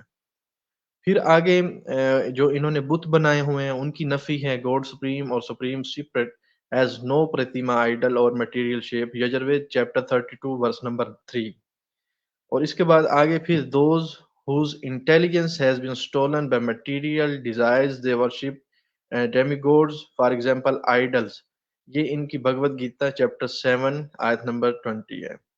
پھر آگے ہم اگر بھگوت گیتا چیپٹر 7 اور آیت نمبر 24 کو دیکھیں تو یہ بالکل جو پیچھے میں نے 3 آیات مثلاً جو توحید کی طرف اشارہ کر رہی ہیں یا توحید کے اوپر مبنی ہیں، بھری ہوئی ہیں توحید کے ساتھ، یہ بالکل اسی کے اگینسٹ آ گئی۔ مطلب بھگوت گیتا جو ہے جس کا چیپٹر 7 اینڈ آیت نمبر 20 میں ایک طرف جو ہے مطلب نفی آ رہی ہے ڈیمی گوڈز اور آئیڈلز یعنی کہ بت پرستی کی، تو وہیں پہ پھر آگے جو یہ موسٹ اپوزنگ چیز جو ہے وہ یہ ہے کہ بھگوت گیتا اسی مطلب 4 آیات کے بعد پھر جو ہے اس کے اپوزٹ چیز آ رہی ہے۔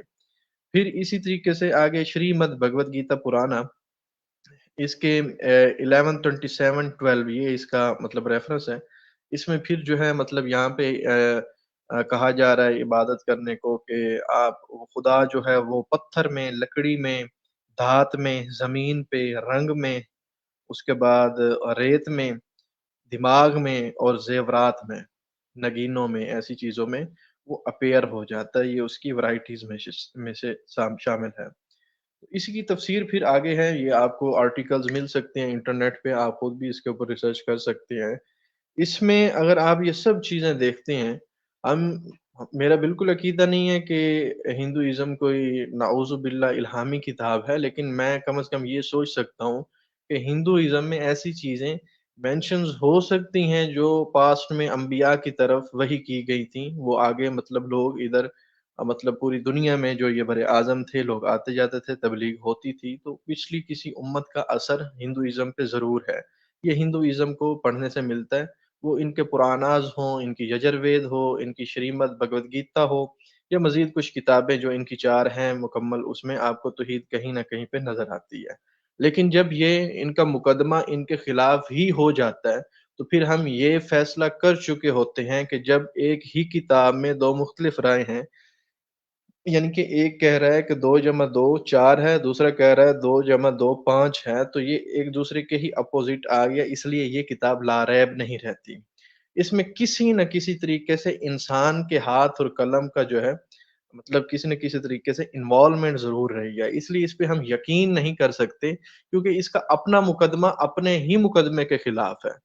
تو پھر جو وہ ایک فطرت، وہ ایک جو نیچرل تھنگ ایک ہیومن بینگ کے اندر ہے، ایک انسان کے اندر ہے، وہ نکل جاتی ہے ایک خدا والی۔ پھر یہاں سے جب وہ زمین پہ بھی اپیئر ہو سکتا ہے، وہ لکڑی میں بھی ہو سکتا ہے، وہ پتھر میں، رنگ میں، ان ساری چیزوں میں ہو سکتا ہے، تو پھر مجھے نہیں لگتا کہ کوئی آپ جو ہے مطلب آپ شرک سے پاک رہ سکتے ہیں، بلکہ آپ مشرک ہو چکے ہیں۔ ایک خدا کا کنسپٹ چلا گیا، پھر اس کا جو آپ نے ڈسینڈز آپ کے آ رہے تھے، آپ کہتے ہو کہ اوتار آ رہے ہیں، یہ انکارنیشنز، وہ آپ کا مائنس ہو گیا، کیونکہ پھر آپ کو جب وہ اپیئر ہر چیز میں ہو رہا ہے، پھر نہ تو آپ کو کسی اوتار کی ضرورت ہے، نہ ہی اس کے کسی ڈائریکٹلی انڈائریکٹلی میسج کی ضرورت ہے، کیونکہ وہ تو آپ کے سامنے خود آ رہا ہے۔ مطلب یہ اپنی یہ مذہب ہندوازم جو ہے، یہ 3 طریقے سے اپنے آپ میں ہی ایک دوسرے سے ٹکرا رہا ہے۔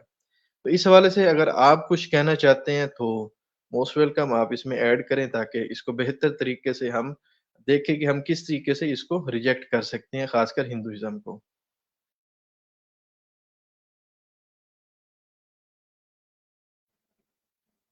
جی اسامہ بھائی، جیسا کہ آپ نے کہا ہے کہ ان کی جو اپنے ہی مقدمات جو ہیں، اپنے مقدمات سے جو ہے وہ ٹکرا رہے ہیں، جیسا کہ آپ نے پہلے بھی کہا کہ ایشور کی یا پھر بھگوان کی کوئی پرتیما نہیں ہے، تو جب بھگوان کی کوئی پرتیما نہیں ہے تو پھر یہ جو ہے بھگوان جو ہے وہ ہر چیز میں اپیئر ہو رہا ہے، یعنی کہ وہ ظاہر ہو رہا ہے، تو پھر یہ تو آپس میں ٹکرا رہے ہیں نا۔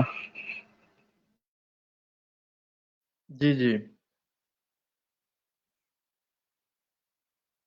اچھا، ہندوازم کی ہی مختلف کتابوں سے مطلب آپ کو پتہ ہے کہ اب جیسے مطلب خدا پاک کے حوالے سے عہدنامہ قدیم میں اور جدید میں مختلف لغت کے اعتبار سے مختلف نام استعمال ہوئے ہیں۔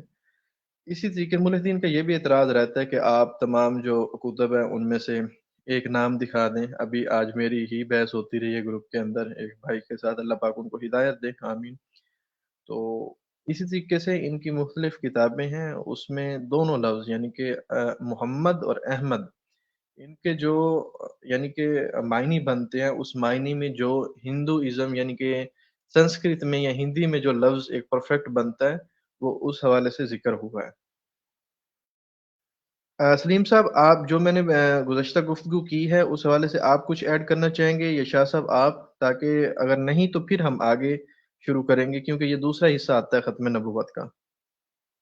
نہیں، بسم اللہ آپ کریں، ماشاءاللہ بہت اچھی گفتگو کی، میری طرف سے کچھ نہیں ہے۔ جی اسامہ بھائی، میں ایک پوائنٹ عرض کرنا چاہتا ہوں اس حوالے سے، جو سلیم صاحب کی گفتگو کا اور آپ کی گفتگو کا جو سمجھے کہ اپنے الفاظ میں خلاصہ ہے، وہ یہ کہ جب ہم نے مان لیا کہ ہم کائنات کی توجہ جو ہے بغیر خالق کے نہیں کر سکتے پوری طرح، اور کائنات کی جو سب سے اہم وجود ہے جو خدا کو سمجھنا چاہتا ہے، وہ انسان ہے نا، تو ہم نے یہ 2 چیزیں دیکھی ہیں، ایک یہ کہ کائنات کی توجہ، اور پھر انسانی جو ایک وجود ہے انسان کا، تو اس کی توجہ ہمیں مکمل طور پر کون سا مذہب مہیا کرتا ہے۔ یعنی اگر ہم مذاہب کے درمیان میں، ظاہر ہے جو مذہب حق ہوگا تو اسی مذہب کا خدا ہی حق ہے، تو ہم اگر دونوں کمپیریزن کریں تمام مذاہب میں، تو ہم دو طریقوں سے کر سکتے ہیں کہ انسان کو اپنی زندگی گزارنے میں کس چیز کی ضرورت ہے. تو اگر انسان کی ضرورت کسی مذہب سے مکمل طور پر پوری ہو رہی ہے تو ظاہر ہے وہیں اس کی زندگی کی اور اس کی حیات کی مکمل توجیہ ہے. اس میں دو باتیں ہو سکتی ہے اگر مذاہب پہ نظر کرے کہ کون کون سے مذاہب ہمیں زندگی گزارنے کا ایک قانون اور اصول دیتا ہے.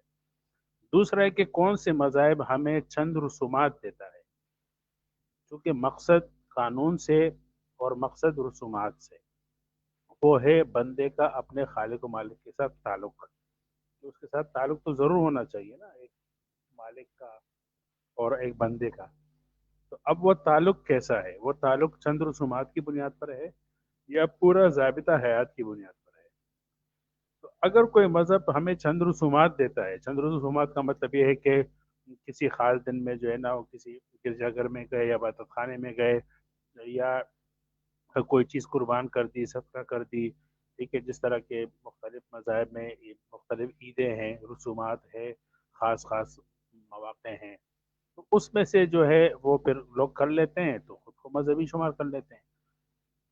اگر اس میں سے جو رسومات کے ہیں تو وہ تو ظاہر مکمل ضابطہ حیات نہیں ہے. انسان کو اپنی زندگی گزارنی ہے صرف چند رسومات اور چند ایام سے تو نہیں ہوتا کہ اللہ کے ساتھ چند ایام میں تعلق بنا دے، باقی اپنی مرضی سے زندگی جیسے گزارنا چاہے تو گزارے. تو اس میں ہمیں رسومات والے جو مذاہب ہے وہ تو ہمیں سائڈ کرنے پڑیں گے، یا صرف عبادت والے. مثلا یہ کہ مسیحیت میں ایک ویڈیو آئی تھی، پھر میں نے شیئر بھی کی تھی، وہ ملحدین کے گروپ میں، اس میں بہت سارے ہمارے مسیحی حضرات تھے. وہ کہ یورپ کے کسی ملک میں بپتسمہ جو ہے وہ ان کا تھا، کوئی حوض بنایا ہوا تھا انہوں نے پانی کا، تو اس میں مرد اور عورتیں باری باری جو ہے وہ اتر کے دو تین ڈبکیاں مارتے تھے، بپتسمہ لے رہے تھے. تو جو مرد تھے تو وہ ون پیس میں تھے، ان کی کوئی قمیص نہیں، بنیان نہیں، اور جو عورتیں تھی تو انہی کے ساتھ جو ہے وہ ٹو پیس میں تھی سارا بدن. تو میں نے جب یہ میں نے کہا یار یہ کیسی مسیحیت ہے نا، تو انہوں نے کہا کہ یہ کیا نام ہے، یہ تو کلچر ہے، یہ بپتسمہ ان کا مذہب ہے، باقی کپڑے انہوں نے ٹو پیس پہنے، ون پیس پہنے یا بالکل ہی نہ پہنے، یہ ان کا اپنا کلچر ہے، اور مسیحیت میں کلچر پہ کوئی پابندی نہیں ہے. اگر یہ پاکستان یا ہندوستان میں اس طرح کے بپتسمہ لیں گے تو پورا جسم ڈھک کر لیں گے اور عورتیں الگ ہوں گی، مرد الگ ہوں گے. لیکن اگر یورپی ممالک میں کوئی بپتسمہ لے رہا ہے تو ان کا کلچر کپڑوں کے حوالے سے جیسا ہے تو ہمارے مذہب میں اس پہ کوئی پابندی نہیں ہے. اسی طرح جب پوپ نے وہ ہم جنس پرستوں کے نکاح کا انہوں نے مطلب جائز جواز کا فتویٰ بھی دیا اور پھر نکاح بھی کروائے، ان کو دعائیں دی، تو وہ چیز بھی میں نے شیئر کی تھی. اس کا جواب بھی مجھے یہی ملا ہمارے مسیحی ساتھیوں کی طرف سے کہ یہ ان کا کلچر ہے. ان کا کلچر میں اگر یہ چیز جائز ہے کہ دو مرد آپس میں نکاح کر سکتے ہیں، شادی کر سکتے ہیں، تو بالکل ہم چرچ میں ان کا نکاح کرائیں گے، ان کو دعا بھی دیں گے اور ہم ان کا نکاح بھی پڑھائیں گے.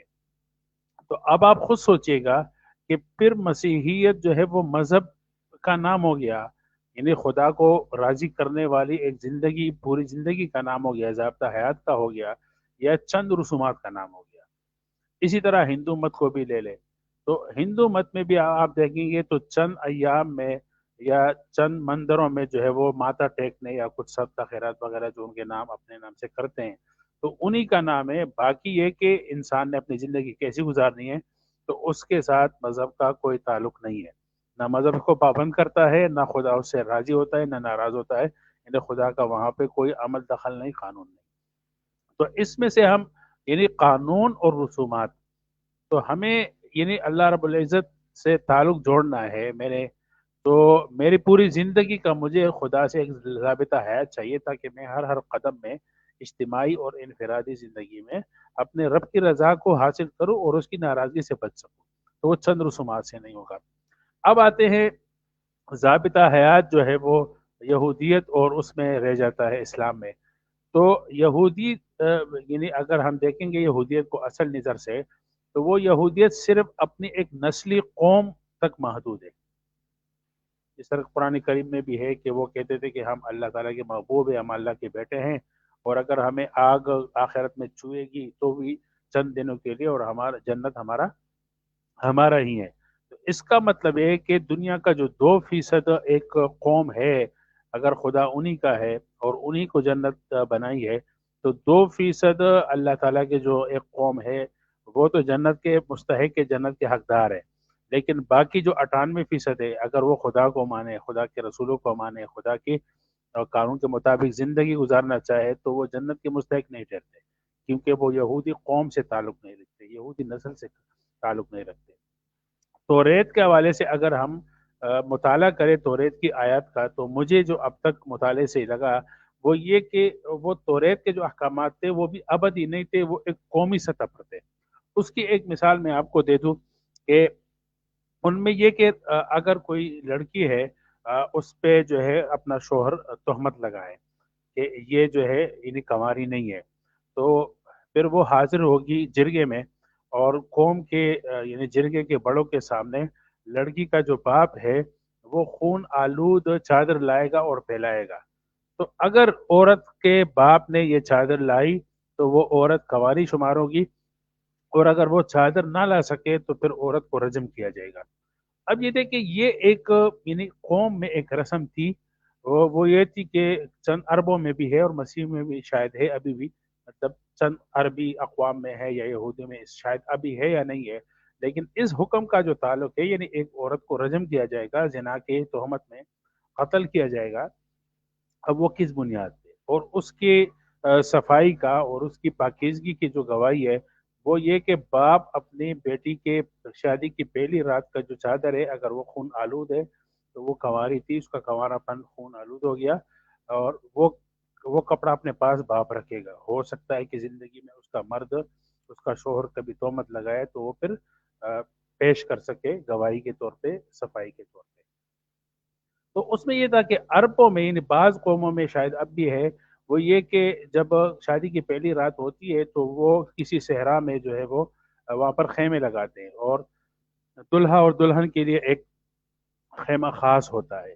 جب دلہا اندر جاتا ہے اور وہ اپنی بیوی سے ملتا ہے تو وہ چادر بچھاتا ہے سفید، تو اس سے اگر وہ چادر پہ خون کے دبے لگ جاتے ہیں تو وہ باہر آتا ہے، اور وہ خون آلود چادر وہ اپنے دوستوں میں اور تمام لوگوں کے سامنے پھینک دیتا ہے، اور سب خوشی مناتے ہیں کہ اس کی عورت پاکیزہ تھی اور کنواری تھی۔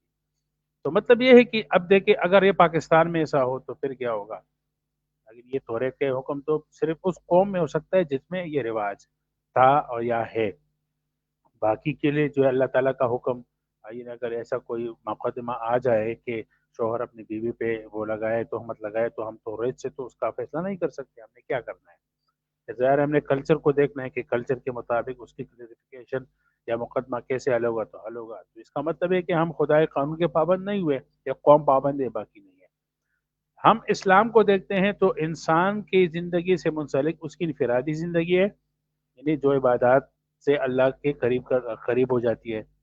انسان کی زندگی اپنے خاندان اور یعنی خاندانی جو معاملات ہے، رہن سہن کے طریقے، اس میں بھی قرآن کریم کی صورت نساء اور اس طرح سورہ بقرہ میں کئی جو ہے وہ خاندانی عائلی قوانین ہیں۔ اسی طرح معاشرتی قوانین، معاشرتی اخلاقیات ہے، قرآن کریم معاشرتی اخلاقیات سے بھرا ہوا ہے، اڑوس پڑوس کے ساتھ کیا کرنا ہے کیا نہیں کرنا ہے۔ اچھا، جوڈیشل قانون ہے، عدالتی نظام ہے، اس میں حضور علیہ الصلوۃ والسلام کو قرآن کریم میں جگہ جگہ جو ہے وہ بتا دیا گیا کہ اقلیتوں کا فیصلہ اگر ان کی شریعت کے مطابق آپ کرنا چاہے تو بالکل یہودی لے کر آئے، آپ نے ان کی کتاب کے مطابق ان پہ فیصلے کیے، اور مسلمانوں پہ جو ہے آپ نے اللہ کے حکم کے مطابق فیصلے کرنا ہے۔ تو جوڈیشل نظام یہ بھی قرآن کریم ہمیں مہیا کرتا ہے۔ اچھا، عسکری نظام ہے، وہ بھی ہمیں قرآن کریم مہیا کرتا ہے۔ سیاسی نظام، خلافت اور حاکمیت کا جو نظام ہے، عوام کے کیا حقوق ہے، حاکم کے کیا حقوق ہے، کیا اس کا دائرہ ہے، عوام کا کیا دائرہ ہے، تو وہ ہمیں صاف صاف ملتا ہے کہ اللہ کی اطاعت کرو، اللہ کے رسول کی اطاعت کرو، وَأُولِي الْأَمْرِ مِنْكُمْ، اور یعنی صاحب حکومت یہ اصحاب اقتدار کی اطاعت کرے، اور اگر اصحاب اقتدار کے ساتھ بھی آپ کا اختلاف آ جائے تو پھر اللہ اور رسول کے حکم کے مطابق کرے۔ مطلب یہ کہ ہمیں قرآن کریم میں انسانی زندگی سے جو بھی منسلک پہلو ہے وہ ہمیں پورا ضابطہ حیات ملتا ہے، تو یہ دیکھنا ہے ہمیں۔ تو وہ مذاہب بالکل مطلب اس سے ہٹ جائیں گے جو رسومات کے ہیں۔ اگر پوری زندگی کا ضابطہ حیات جن مذاہب میں ہیں تو پھر اس کا اس کے ساتھ کمپیئر ہوگا، اور ہمیں تو قرآن کریم ہی اس بارے میں مکمل نظر آتا ہے۔ اچھا، پھر اس میں یہ بھی دیکھنا ہے کہ یہ جو اللہ تعالیٰ کی رضا کے مطابق انسان نے زندگی گزارنی ہے، تو یہ زندگی گزارنے یعنی اللہ کی رضا کے جو طریقے ہیں یہ اس طرف سے ہیں یا اوپر سے ہیں؟ تو جس مذہب میں اس طرف سے ہیں تو پھر ظاہر ہے وہ تو زمینی وہ اللہ کی رضا ہو گئی، یعنی خدا کو ہم نے ویسے راضی کرنا ہے جس طرح کی زمین کے انسان چاہتے ہیں، ہم چاہتے ہیں نہیں، بلکہ اللہ کو ہم نے راضی کرنا ہے جس طرح اللہ چاہتا ہے۔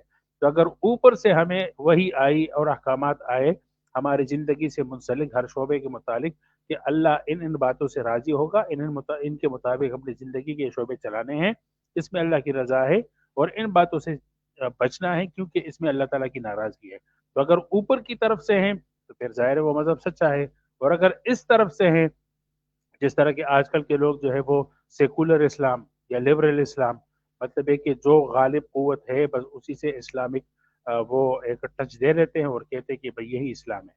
تو اب بھائی یہی اسلام تو یہ پھر تو زمین کی طرف سے ہو گیا نا، یہ زمین کی طرف سے ایک ضابطہ ہے تو ہو گیا، اوپر کی طرف سے نہیں ہوا۔ اس میں اللہ کی رضا ہے یا نہیں ہے ہمیں تو نہیں پتا، ہاں اللہ نے کہا میری رضا اس میں ہے تو پھر ظاہر اس میں رضا بالکل کنفرم اس کی طرف سے ہے۔ پھر وہ اللہ کی طرف سے کیسے آئے گا؟ جس طرح سلیم صاحب نے عرض کیا کہ ایک فرشتہ آتا ہے، اینجل آتا ہے، قاصد آتا ہے، رسول آتا ہے، اور انسانیت میں سے کسی شخص کا انتخاب ہوتا ہے نبی اور رسول کے نام سے۔ تو پھر ہمیں اس کی زندگی کو دیکھنا ہے کہ ہاں اس نے جو کتاب ہمیں دی اور اس کی اپنا جو کردار ہے وہ اس قابل ہے کہ وہ ہمیں آسمانی تعلیمات بتائے یا نہیں بتائے، تو بہت آسانی سے فیصلہ ہو جاتا ہے۔ جی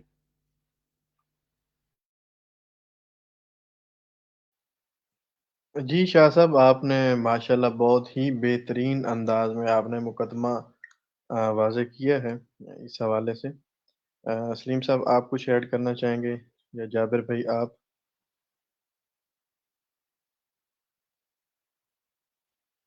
بھائی اس میں صرف میں وہی ایک بات ایڈ کرنا چاہتا ہوں کہ میری تمام جتنے بھی خالق پہ یقین نہیں رکھنے والے ان کے لیے یہی پیغام ہے کہ آپ چھوڑے اس بات کو کہ وہ مذہبی خدا ہے یا نہیں ہے، آپ صرف پہلے یہ بات کا فیصلہ کر لیں کہ خالق ہو سکتا ہے کہ نہیں۔ تو اگر آپ پہلے یہ فیصلہ کر لیں کہ خالق ہے تو پھر یہ پہلا سٹیپ مبارک ہو آپ لوگوں کو کہ آپ بھی جو ہے وہ کسی خالق کو ماننے والے ہوئے ہماری طرح۔ اب وہ ہے کون سا تو اس کے بارے میں اسامہ بھائی نے اور شاہ صاحب نے اور میں نے اپنی استطاعت کے مطابق جو ہے وہ بیان کرنے کی کوشش کی کہ پھر آپ کو فیصلہ کرنے میں بڑی آسانی رہے گی اگر آپ نیوٹرل ہیں، باعث نہیں ہے۔ صرف ایک اور مشورہ یہ ہے کہ کبھی بھی ایک طرف کا ہو کے، اگر میں بطور مسلم بات کرتا ہوں نا تو، اور میں خدا پہ بھی یقین رکھتا ہوں، رسول پہ بھی یقین رکھتا ہوں، یعنی تمام اسلامی تعلیمات پہ یقین رکھتا ہوں، تو میں نیوٹرل نہیں رہتا۔ پھر میں کیا بن جاتا ہوں؟ میں ایک سائڈ پہ آ جاتا ہوں اور میں کہتا ہوں کہ آئی ایم مسلم۔ اب بطور مسلمان میں نے ہمیشہ اسلام کو سپورٹ کرنا ہے، کیوں؟ میری نظر میں وہ 100% ایکوریٹ ہے، جو کہ ہے بھی، لیکن میں ایک ازمپشن لے رہا ہوں، میں نے اسی کو سپورٹ کرنا ہے۔ لیکن اگر میں اپنے آپ کو سے یہ پوچھوں کہ میں اسلام کو کیوں مانتا ہوں تو پھر مجھے نیوٹرل ہونا پڑے گا، پھر مجھے اس بات کا واقعی اعتراف کرنا پڑے گا کہ جس چیز کو میں نے اپنایا ہے وہ میرے علم کے مطابق، میری عقل کے مطابق یا میری استطاعت کے مطابق وہ بہترین ہے اور میں نے اس کا انتخاب کیا۔ اب ہمارے لیے آپ خوش قسمتی سمجھ لیں کہ ہم بائی برتھ بھی مسلمان ہیں، اور اس کے بعد جو ہے وہ غور و فکر کرنے والے بھی مسلمانوں میں ہوتے ہیں۔ ایک تو بائی برتھ مسلمان ہونا اگر ہمارے لیے نعمت ہے تو اس کے باوجود بھی اللہ تعالیٰ غور و فکر سے نہیں روکتا، تو غور و فکر کرنے کی آزادی پھر بھی رہتی ہے، اور اس پہ کوئی قدغن نہیں لگتی کہ آپ مسلمان ہیں تو آپ کویشچن نہیں کر سکتے، آپ غور و فکر نہیں کر سکتے۔ اسلام، قرآن اور رب اور اس کا رسول اس کی پوری اجازت دیتا ہے کہ آپ غور و فکر کریں، تدبر القرآن، اس پہ آپ اپنی استطاعت کے مطابق جو ہے وہ غور و فکر کریں، اور اگر کہیں پہ پھنستے ہیں ظاہری بات ہے کہ عام بندہ جو ہے وہ قرآن کا پورا 100% تو نہیں نکال سکتا تو اس کے لیے ہمارے پاس مفتی حضرات ہوتے ہیں، عالم حضرات ہوتے ہیں، ان سے رہنمائی جو ہے وہ لی جا سکتی ہے. تو میں پھر وہی کہنا چاہوں گا کہ اگر کوئی اس سٹیج پہ پہنچ چکا ہے نا کہ خدا تو ہے لیکن کس مذہب کا خدا ہے، تو میری طرف سے اس کو بہت بہت مبارک ہو کہ ایٹ لیسٹ وہ بھی خالق کو ماننے والا بن گیا. تو باقی اگر وہ نیوٹرل ہے تو وہ پہنچ جائے گا، لیکن اگر وہ بائسڈ ہے تو پھر مشکل ہو جائے گا اس کے لیے، کیونکہ پھر وہ ایک فریق بن کے سوچے گا. اگر کسی بندے نے سوچنا ہے، حقیقت کی تہ تک جانا ہے، ہی از سپوز ٹو بی نیوٹرل. اسے بالکل نیوٹرل ہو کے یہ دیکھنا چاہیے کہ جو چیز اس کے سامنے آ رہی ہے، عقل اس کی اس کے بارے میں کیا کہتی ہے، اندر سے کیا آواز آتی ہے. نیت اچھی ہو تو پھر رہنمائی بھی ملتی ہے اور ہدایت بھی ملتی ہے. تو مسئلہ صرف وہاں پہ رہ جاتا ہے. شاہ صاحب اور اسامہ اور جابر اور دوسرے سننے والے بھائی اس بات سے اچھی طرح جو ہے وہ واقف ہیں کہ اگر میں بھی کسی بات کے پیچھے چلتا ہوں حق بات کو سمجھ کر، تو اگر میں نے بھی اس کو پہلے ہی حق سمجھ لیا ہے نا تو پھر میرے لیے حق پہ پہنچنا بہت مشکل ہوگا. جس طرح کوئی فروئی مسائل ہو سکتے ہیں، کوئی ڈفرنس آف اوپینین آ جاتا ہے، تو اگر میں ایک بات کو مان کے میں کہتا ہوں کہ میں نے اس کی تحقیق کرنی ہے کہ یہ ٹھیک ہے، یہ سچی ہے یا یہ جھوٹی ہے، اگر میں اس کو سچی مان کے جو ہے وہ اس کی تحقیق کروں گا تو پھر میں جو ہے وہ نہیں کر پاؤں گا کبھی. اگر میں ذہن میں یہ رکھوں گا کہ ہاں یہ سچی بھی ہو سکتی ہے، جھوٹی بھی ہو سکتی ہے، میں دیکھتا ہوں کہ نکلتا کیا ہے، تو پھر بندہ صحیح ڈیسیژن لے سکتا ہے. تو میری تمام ملحد بھائیوں سے یہی درخواست ہے، یا ان تمام لوگوں سے جو کسی خالق کو نہیں مانتے یا کسی ایک خالق کو مانتے ہیں، اپنا اگلا سفر جو ہے وہ ان بائسڈ ہو کے بالکل نیوٹرل دماغ کے ساتھ وہ پڑھیں بھی، سنیں بھی، کویشچن بھی کریں، اور پھر ان کے اندر اتنی ہمت ہونی چاہیے کہ حق بات کو قبول کر لیں. تو میرا خیال ہے کہ بہت سے لوگوں کے بہت سے مسائل حل ہو جائیں. شکریہ. جی سامع، میں بھی ایک چیز ایڈ کرنا چاہتا ہوں. موضوع ہمارا جو ہے وہ یہ ہے کہ کس مذہب کا خدا سچا ہے. چلے ہم تو خدا کے ہونے کی جو ہے وہ دلیل دیتے ہیں ہر قسم کی، لیکن ملحدین کے پاس یہ دلیل نہیں ہوتی کہ وہ جس خالق کائنات کو وہ مانتے ہیں اس کے متعلق اس کی مطلب کو اس کو سمجھانے کے لیے جو ہے نا ہم کو کوئی دلیل نہیں دیتے ہیں یا پھر کوئی صفات نہیں بتاتے ہیں. بس یہ کہتے ہیں کہ اس کائنات کو بنانے والا ضرور کوئی ہے، لیکن وہ مذہبی خدا نہیں ہو سکتا. لیکن ہم جو ہے وہ مذہبی خدا کی جو ہے وہ صفات کے متعلق بھی بتاتے ہیں کہ ہاں جی مذہبی خدا کی یہ صفات ہیں، اور ان صفات کی بنیاد پر جو ہے وہ خدا نے جو ہے اس کائنات کو تخلیق کیا ہے. جابر بھائی، جو ہم اللہ پاک کی مذہبی صفات بتاتے ہیں وہ ہمیں بتلائی گئی ہیں ایک انسانی عقل کو سمجھانے کے لیے، ایک انسانی عقل کے محدود علم کے لیے، کہ اللہ پاک کی یہ صفات ہیں. اور وہ جو صفات ہیں وہ ایسی صفات ہیں جس سے ہم اپنا مقدمہ کبھی بھی کمزور ہوتا ہوا نہیں دیکھیں گے. یعنی جیسے کہ شاہ صاحب نے پہلے برہما کے حوالے سے بتایا تھا ہمیں سٹارٹ میں اسٹریم کے، کہ ہندوازم میں کریٹر برہما کو مانا جاتا ہے. لیکن حیرانگی کی بات یہ ہے کہ ہندوازم میں سب سے کم پوجا اگر کی جاتی ہے کسی بھی گاڈ کی تو وہ برہما ہی ہے. ہندوازم کے مطابق برہما جو ہے وہ دنیا بنانے کے بعد وہ چھٹی پہ چلا گیا. پھر ہندوازم میں یہ ہے کہ وشنو کی، برہما کی اور شیوا کی، ان کی آپس میں لڑائیاں بھی ہوئیں. پھر آگے ایک اور بھگوان تھے، انہوں نے ایک بہت رشی تھے، بہت رشی مطلب عظیم بزرگ کو کہتے ہیں، ان کی ایک بیوی کو ورغلا لیا. ٹھیک ہے. تو یہ جو چیزیں، یہ جو واقعات ہوتے ہیں نا، یہ خدا کا جو کنسپٹ ہے، خدا کا جو تصور ہے، اس کو کمزور تو کرتے ہی کرتے ہیں، ساتھ یہ اس کو مطلب ایک انسان کے جو اختیارات ہوتے ہیں اس میں ڈال دیتے ہیں. باقی آپ نے جو ایتھیسٹ جو ہیں ان کے حوالے سے کہا، سلیم بھائی نے بھی ان کے حوالے سے گفتگو کی، کسی نہ کسی طریقے سے، مطلب لاجیکلی، ilogically، ڈائریکٹلی، انڈائریکٹلی، میں نے جب بھی ان کے ساتھ گفتگو کی ہے کہیں پہ بھی، مجھے مطلب انہوں نے مطلب مجھے ایسا کوئی بندہ نہیں ملا جو کہتا ہے کہ میں ایگزسٹنس آف گاڈ کا بالکل سرے سے ہی انکاری ہوں.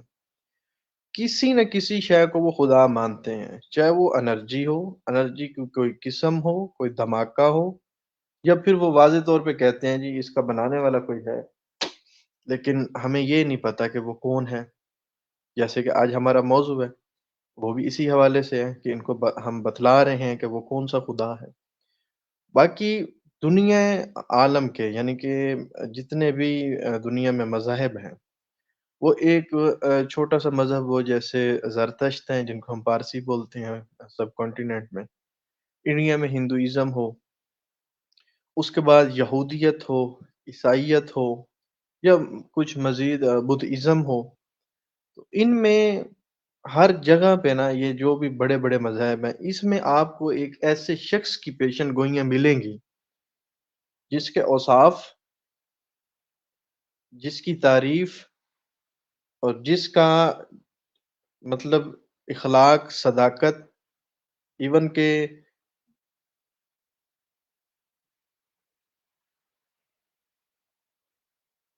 میری آواز آ رہی ہے آپ کو؟ جی جی آپ کی آواز آ رہی ہے.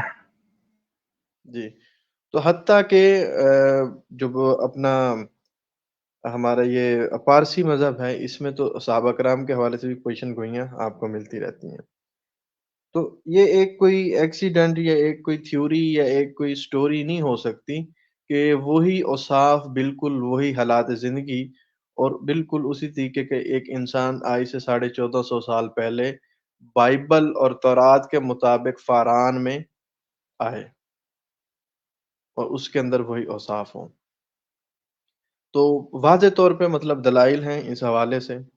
لیکن پھر جب یہ ہے کہ ایک بندہ مذہب کا ہی انکاری ہے، اس کو پھر ہم اس بات سے لے کے آئیں گے جس بات سے ہم چل رہے ہیں آج. جی شاہ صاحب. جی اس حوالے سے دوسری بات میں عرض کرنا چاہتا ہوں کہ اگر کوئی شخص یہ تحقیق کرنا چاہے کہ کون سے مذہب کا خدا سچا ہے نا، تو پھر اس کو مذہب کے گراؤنڈ میں اترنا پڑے گا.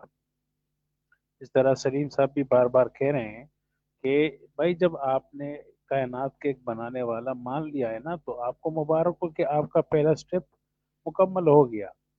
چاہے آپ مذہب کے نام سے اس میں داخل ہوئے نہیں ہوئے، لیکن خالق کا تصور ہے ہی مذہب کا، تو آپ مذہب میں داخل ہو گئے.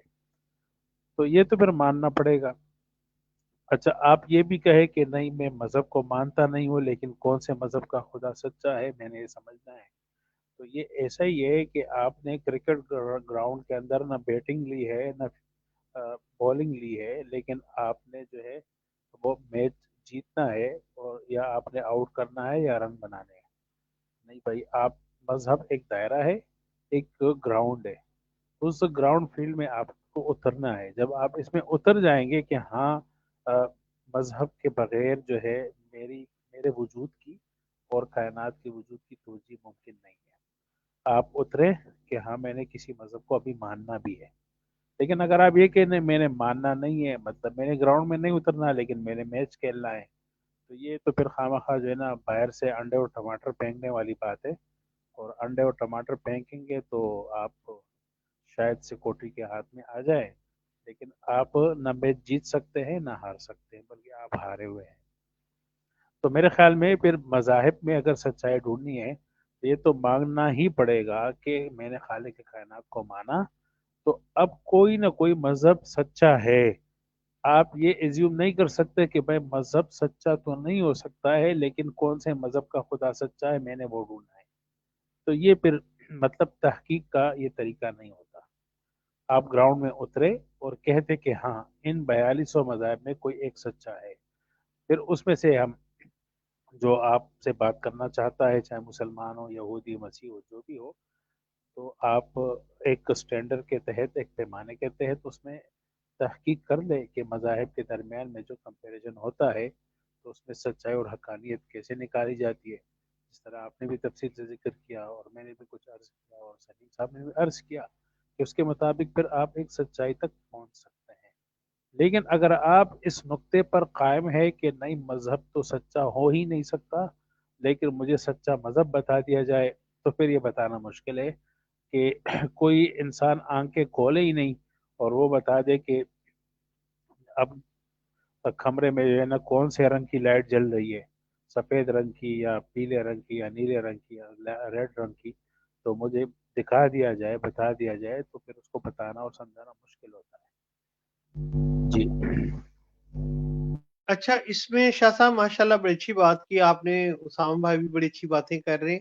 میں صرف ایک بات ایڈ کرنا چاہتا ہوں کہ جو خالق ہے نا، اس کا پیغام اپنی مخلوق کے لیے ہو سکتا ہے کہ بعض اوقات جو ہے وہ حالات کے مطابق ہو، لیکن ان جنرل جو ہے وہ اس کا مقصد یہی ہوتا ہے کہ اپنی مخلوق کو زیادہ سے زیادہ کمفرٹ زون کے اندر رکھا جائے، کیونکہ ہماری مشینری کو ہمارا خالق سے بہتر تو کوئی نہیں جانتا۔ تو ہماری جو ریکوائرمنٹ ہے یا ہماری جو خواہشات کی لمٹ ہو سکتی ہے، تو رب نے سارے کا سارا سسٹم جو ہے نا اسی کے تحت انسان کے لیے بنایا۔ تو اب اس میں میرا خیال ہے کہ جو واقعی تحقیق کا یا حق کا متلاشی ہو، تو اب ہزاروں سال پہلے بھی پیغمبر آئے اور ہم کہتے ہیں کہ ان کی کتابوں میں تحریف کر دی گئی، انسانی خواہشات شامل ہوئی، اور دوسری طرف ہمارا قرآن کے متعلق دعویٰ ہے کہ ایز اٹ از 1400 سال سے یا 1400 سال سے ہے ہمارے پاس، اور یہ رب کا کلام ہے۔ تو پھر اگر کوئی کتابوں کی طرف جاتا ہے تو میرا خیال ہے اس کے لیے، جس طرح آپ سب بھائی نے بتایا، کہ بڑی آسانی ہو جائے گی انسان کے کلام کو رب کے کلام سے علیحدہ کرنے میں، کیونکہ جو رب کا کلام ہے وہ بھی دل کو اپیل کرے گا، بندے کا جو کلام ہے وہ بھی دل کو اپیل کرے گا۔ اگر کوئی ان بائسڈ ہوگا تو وہ ضرور ان دونوں میں فرق کر پائے گا کہ کوئی ایک کو ایک کہہ رہا ہے، کوئی تین کو ایک کہہ رہا ہے، کوئی دو کو ایک کہہ رہا ہے، کوئی ہزاروں کو ایک کہہ رہا ہے، تو حق کیا ہے۔ تو میرا تو ماننا یہی ہے کہ آپ بالکل نیوٹرل ہو کے تحقیق کریں، خود سنیں نا آپ، کیونکہ اگر کوئی بندہ سننے والا ہے نا تو سنتا وہ ہے جو اس کو سنایا جاتا ہے، اگر کوئی دیکھنے والا ہے تو دیکھتا وہ ہے جو اس کو دکھایا جاتا ہے۔ دیکھیں بھی سنیں بھی، لیکن اس سے بہتر ہے کہ اب ان کے پاس اپنا ذاتی نالج بھی ہو، ادھار کا نالج نہ ہو، بورڈ نالج نہ ہو، یعنی ان کے اپنے پاؤں مضبوط ہونے چاہیے۔ تو یہ تو اوپن چیلنج ہے تمام انسانوں کے لیے، بسم اللہ آئیں، دیکھیں، پرکھیں۔ اسامہ بھائی، چونکہ آپ آرٹیکل لکھ رہے ہیں تو ایک بھائی نے کمنٹ میں کہا ہے کہ آپ تمام خداؤں کا ایک تقابلی جو ہے وہ جائزہ پیش کریں، اگر آج نہیں ہو سکتا نیکسٹ ٹائم، اور پھر ان کا کمپیریزن جو ہے وہ اپنے رب کے ساتھ کریں، اللہ کے ساتھ کریں۔ تو میرا خیال ہے کہ اگر ہم رب کے دین کی بات کریں، مذہب انسانوں کا بنایا ہوا ہے، دین رب کا ہے، تو ہم دین اسلام کی اگر بات کرتے ہیں تو پھر دین اسلام کا جو خدا ہے اس کی صفات کا کمپیریزن جو لوگوں نے اپنے نفس سے، یعنی اپنی خواہشات کو خدا کا نام دے دی ہے، تو ان سے کمپیریزن ویسے بنتا تو نہیں ہے۔ ظاہر ہے کہ خالق خالق ہے اور انسانی خواہش ہے، لیکن پھر بھی اگر کریں تو وہ کس طرح کا بنے گا اور اس میں کیا فرق ہمیں نظر آنا چاہیے اور نظر آتا ہے۔ اسامہ بھائی، یہ آپ کی ذمہ داری ہے، آپ نے بتانا ہے، یا شاہ صاحب آپ بھی کنٹریبیوٹ کریں، کوئی بھی کنٹریبیوٹ کر سکتا ہے۔ یہ کویسچن آیا تو میں بتا رہا ہوں آپ کو۔ جی سلیم بھائی، اس حوالے سے مختصراً میں بیان کر دیتا ہوں۔ پہلے بھی میں اسی جانب ہی گفتگو کر رہا تھا، تو اس کو ایک بہت ہی بہترین اندازے میں ہمیں آگے کرنا پڑے گا بیان۔ اس لیے میں کہہ رہا تھا کہ ہندوازم کو ہم اس میں سے مائنس کرتے ہیں۔ جیسے کہ پہلے ہی میں نے عرض کی ہے کہ یجروید کی صرف 3 آیات کے فرق میں پوری یجروید ایک دوسرے کے ساتھ ٹکرا جاتی ہے۔ کہ ایک جگہ نفی ہو رہی ہے بت پرستی کی اور ایسی چیزوں کی سمبودی کی، اور دوسری جگہ جو ہے وہیں پہ یعنی کہ درس دیا جا رہا ہے کہ خدا کو آپ زمین میں، لکڑی میں، پتھر میں، ایون کہ رنگ میں، اور اس کے بعد آپ جیولری میں آپ اس کو مطلب وہ وہاں پہ اپیئر ہو سکتا ہے۔ تو یہ دونوں چیزیں جو ہیں ایک دوسرے سے ٹکرا جاتی ہیں۔ پھر خدا کا ہر جگہ ہر شے میں ہونا، ٹھیک ہے، اور اس کی عبادت کرنا، یعنی کہ سمندر میں ہونا، سمندر کو، مہاساگر کو پوجنا، اس کے بعد زمین کو پوجنا، پرنام کرنا، اس کے بعد سورج، چاند، ایون کہ یہ یجروید کی جو اپنا تفسیر ہے اس میں مینشن بھی ہے اسی آیت کی تفسیر میں کہ یہ چیزیں ساری جو ہیں مطلب یجروید کے اکارڈنگلی حرام ہیں۔ تو اس کے بعد آگے پھر یجروید اسی حرام چیز کا درس دے رہی ہے، یعنی کہ یہاں پہ ایک جگہ توحید کا پرچار ہے تو دوسری جگہ شرک ہے، تو یہ دو بالکل ایک دوسرے کی جو ضدیں ہیں وہ آمنے سامنے آ گئی ہیں۔ پھر خدا کا تصور ہندوازم میں ہمیں یہ بھی ملتا ہے کہ اس کا کوئی بھی شکل نہیں ہے، اس مطلب اس کو ایک جگہ روح کہا گیا اور یہ کہا گیا کہ اس کا کوئی بت نہیں ہے، اس کی پرتیما نہیں ہے۔ پھر یہ ہے کہ وہیں پہ ہمیں ہندوازم میں یہ بھی ملتا ہے کہ اس نے اوتار اتارے، پھر وشنو کی بھی پوجا کی جاتی ہے، شیوا کی بھی کی جاتی ہے، کرشنا کی بھی کی جاتی ہے، رام کی بھی کی جاتی ہے، اسی طریقے سے بے شمار جو ان کے خدا ہیں ان کی جاتی ہے۔ اور باقی جب آپ رامائن پڑھتے ہیں یا راون کی سٹوری پڑھتے ہیں اس میں پھر آپ کو ایک انسانی کریکٹر سامنے لا کے کھڑا کر دیا جاتا ہے۔ اسی طریقے سے عہد نامہ جدید اور قدیم میں اگر آپ زبور کا حوالہ دیکھیں تو زبور میں ہے کہ خدا ایک ہی ہے۔ پھر اس کے بعد گوسپل آف مارک جو ہے، مرکز کی انجیل، اس میں حضرت عیسیٰ علیہ الصلوۃ والسلام خود کہہ رہے ہیں کہ سنو اے اسرائیل، تمہارا اور میرا رب، مفہوم بیان کر رہا ہوں، تمہارا اور میرا رب ایک ہی واحد خدا ہے۔ پھر یہ ہے کہ آگے پھر روح القدس، حضرت عیسیٰ اور خداوند کو تین مطلب پھر وہ نظریہ تثلیث آ گیا کہ حضرت جبرائیل علیہ السلام کو بھی خدا مانا جا رہا ہے عہد نامہ جدید میں، حضرت عیسیٰ علیہ السلام کو بھی خدا مانا جا رہا ہے اور خدا کو بھی خدا مانا جا رہا ہے۔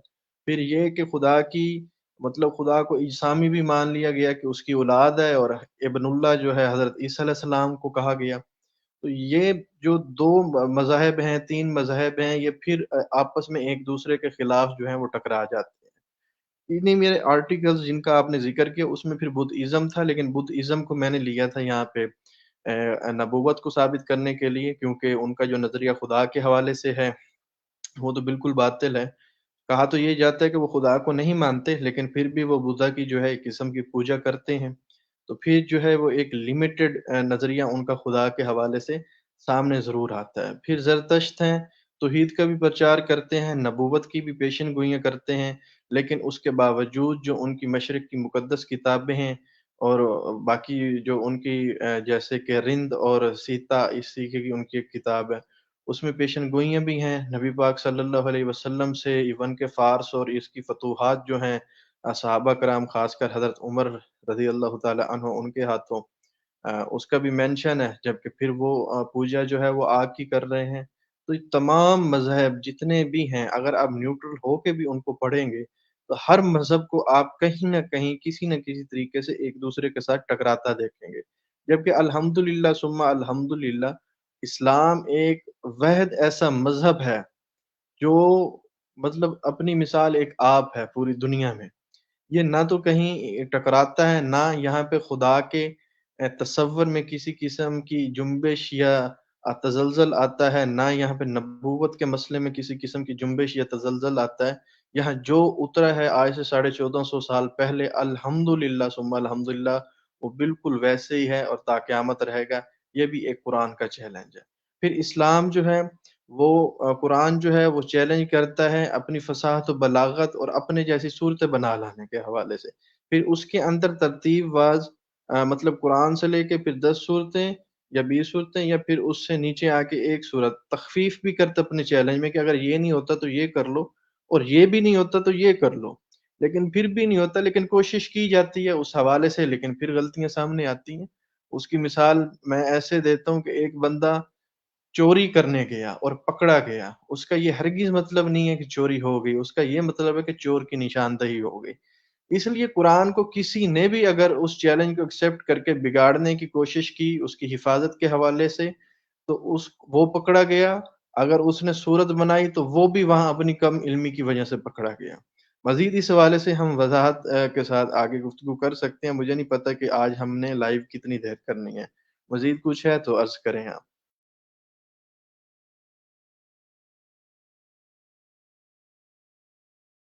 جی جابر بھائی بتائیں آپ۔ سر سلیم صاحب اگر لائیو کو بڑھانا ہے تو کوئی مسئلہ نہیں، کافی ماشاءاللہ اچھی اور انفارمیشن جو ہے نا وہ گفتگو چل رہی ہے، تو میں سوچتا ہوں کہ تھوڑی دیر اور جو ہے آدھا گھنٹہ اس کو چلا لیتے ہیں. اگر اس کا دوسرا پارٹ رکھنا ہے تو پھر دوسرا پارٹ جو ہے پھر اگلے جمعے کو کر لیں گے. آپ سب جو ہے نا وہ تھوڑے رائے دیتے ہیں اس کے اوپر. میرا جابر بھائی خیال ہے کہ نیکسٹ فرائیڈے پہ ہم اس کو پوسٹ پون کرتے ہیں، اور اس میں جو چیزیں رہ گئی ہیں اس کو دوبارہ ہم ریویو کر سکتے ہیں، سن سکتے ہیں، ایڈیشن سبٹریکشن ہو سکتی ہے، اور اس کو زیادہ اچھے یعنی انداز میں. کوشش تو سب کی بڑی مخلصانہ ہے، اور کوشش یہی ہے کہ یار جو حق ہے وہی بولا جائے. تو میرا خیال ہے کہ اس کو اگر مزید ہم ایک اور سیشن میں لے جائیں یا دو میں بھی جاتی ہے تو جانا چاہیے، تاکہ کیونکہ ابھی بیسز ہم نے آج بنائی ہے ساری، تو ان بیسس پہ اگر ہم بلڈنگ بنا لیتے ہیں اور اس کو زیادہ الیبوریٹ کرتے ہیں، زیادہ کھولتے ہیں. دیکھیں اصل میں کوئی کہنے والا کہہ سکتا ہے کہ یار یہ تو خود ہی باتیں کر رہے ہیں، ان کا تو اوپوننٹ ہے ہی کوئی نہیں، یعنی یہ جو خود ہی حق بن کے بیٹھے ہوئے ہیں تو ان کا تو ہمارا تو اوپوننٹ ہی نہیں ہے. بھائی ہمارا کوئی ایسا وہ جو ہے وہ نہیں ہے کہ آپ لوگ جو بھی کسی طرح کا بھی کویشچن کرنا چاہیں بسم اللہ آپ کریں، اگر کوئی کاؤنٹر کویشچن کرنا چاہتے ہیں بسم اللہ کریں، پوری آزادی ہے آپ کو. اگر آپ سٹریم سنتے ہیں، سننے کے بعد ڈیورنگ سٹریم جب آپ کا دل چاہے کسی بات پہ، اتنے ممبران نے بات کی ہے، 4-5 ہم کر رہے ہیں ماشاءاللہ. ایک ہمارے بھائی اور آئے ہیں، میں چاہتا ہوں کہ وہ بھی تھوڑا سا اظہار خیال کرے. تو آپ یہ نہ سمجھے سننے والے کہ جو ہم کہہ رہے ہیں وہ ہم نے بس کہہ دیا ہے. تو اگر کوئی بھی کاؤنٹر کویشچن آپ کے ذہن میں آ رہا ہے، کسی اور طرف سے آ رہا ہے، بسم اللہ ویلکم. تو میرا خیال ہے کہ ایٹ لیسٹ 1 یا 2 پروگرام اس کے اور ہونے چاہیے. باقی بھائیوں سے آپ جو ہے وہ مشورہ کر سکتے ہیں. Thank you. جی شیخ محمد رمضان صاحب، آپ کچھ کہنا چاہتے ہیں؟ آپ کا سوال میں نے پڑھ لیا ہے، اگر آپ ویسے مائک پہ آ کے کچھ کہنا چاہتے ہیں تو پلیز کہیے.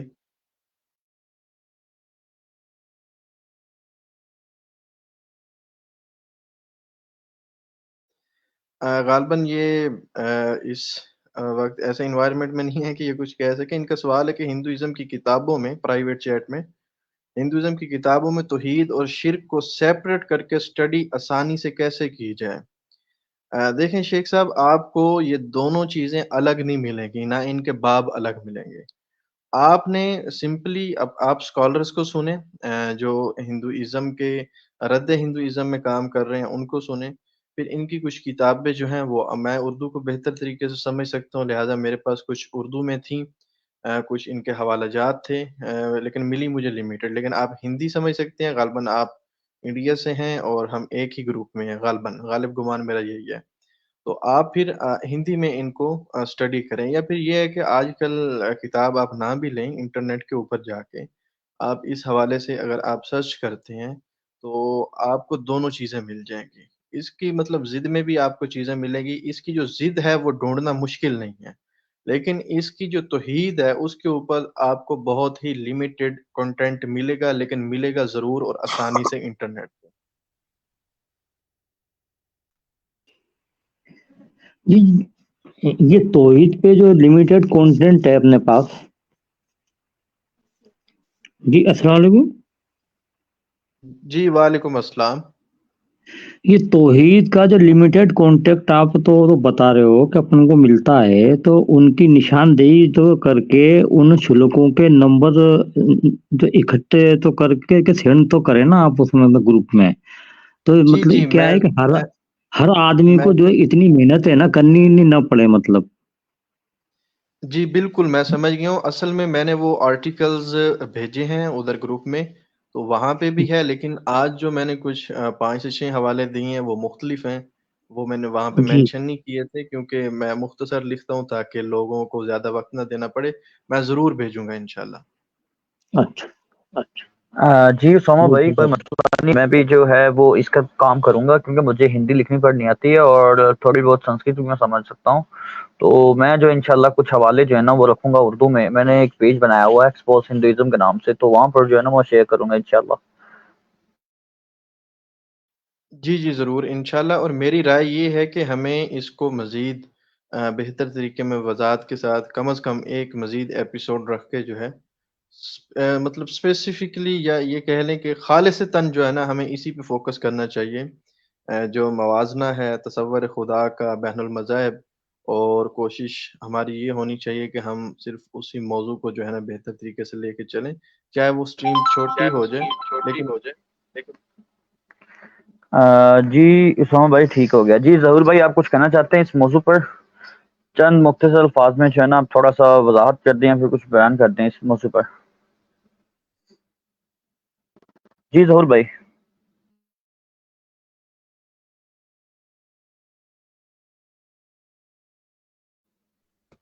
ظہور بھائی آپ کی آواز نہیں آ رہی. جی السلام علیکم، آواز آ رہی ہے؟ وعلیکم السلام ورحمۃ اللہ وبرکاتہ. جی آ رہی ہے. بہت شکریہ. انفارچونیٹلی آج میں مس کر گیا ہوں یہ موضوع کیا ہے. میں نے نیٹ آن کیا ہے تو آپ کا لائیو سٹریم چل رہا تھا. موضوع کے بارے میں تھوڑا سا بتائیں، پھر اس پر کچھ بات چیت کرتے ہیں. آپ جاری رکھیں. موضوع یہ ہے کہ کس مذہب کا خدا جو ہے وہ سچا ہے.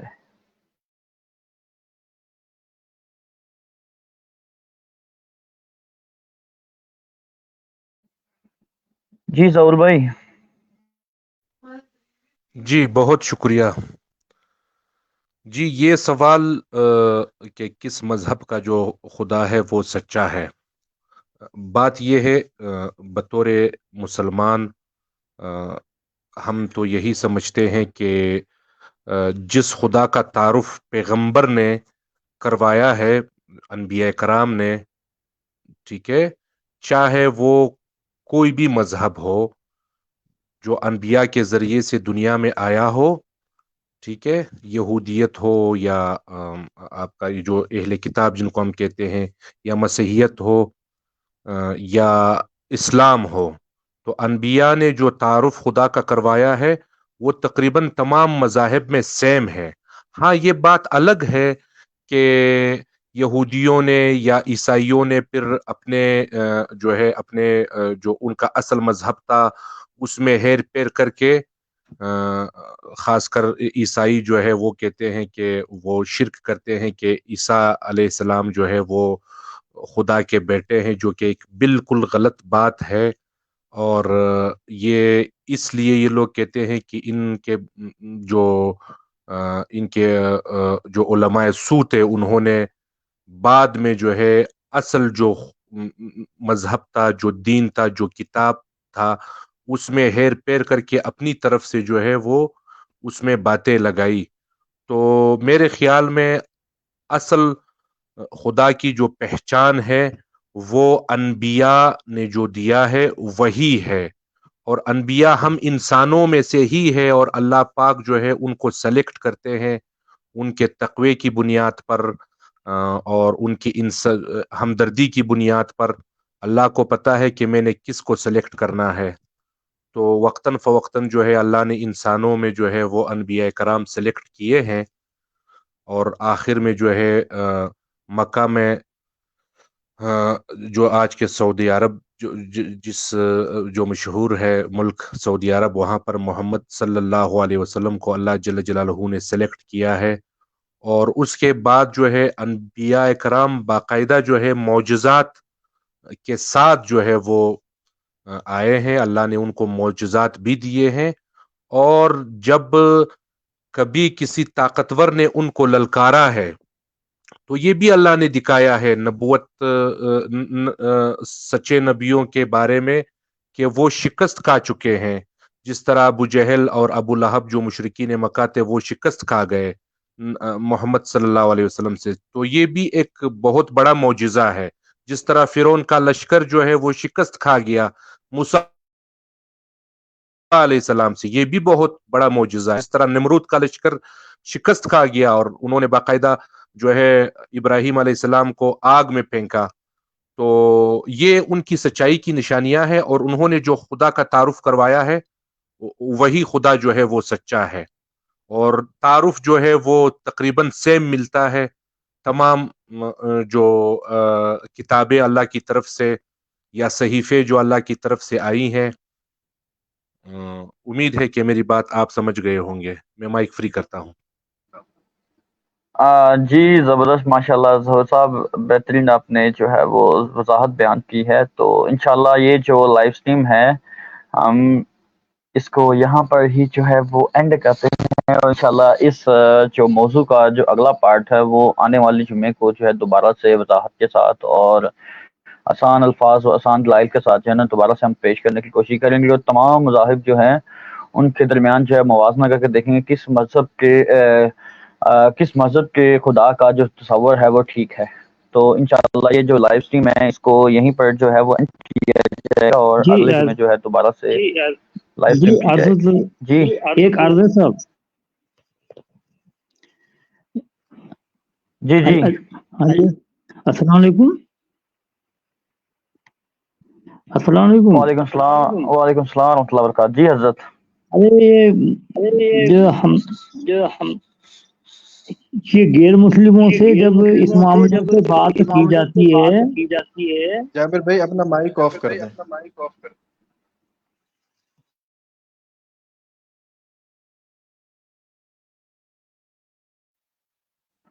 رمضان جی بھائی شیخ آپ صاحب آپ گفتگو بات کریں، کر میں رہے ہیں. جابر بھائی کو روکیں. ہاں میں یہ کہہ رہا تھا کہ وہ کیا ہے کہ جب ہم بات کرتے ہیں توحید کی تو وہ یہ کہتے ہیں کہ بھائی کیا کہتے ہیں، ہم بھی اسی کو مانتے ہیں کیونکہ سارے خداؤں کے اوپر تو ایک ہی کی خدا ہے، ہم بھی ایک کو مانتے ہیں،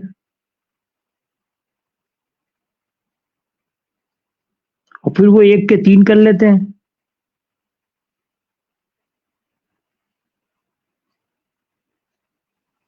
جی آپ کے سوال نہیں سمجھا میں، کائنڈلی آپ تھوڑا ریپیٹ کر دیں گے. مطلب ان کو اس معاملے میں کیسے سمجھایا جائے؟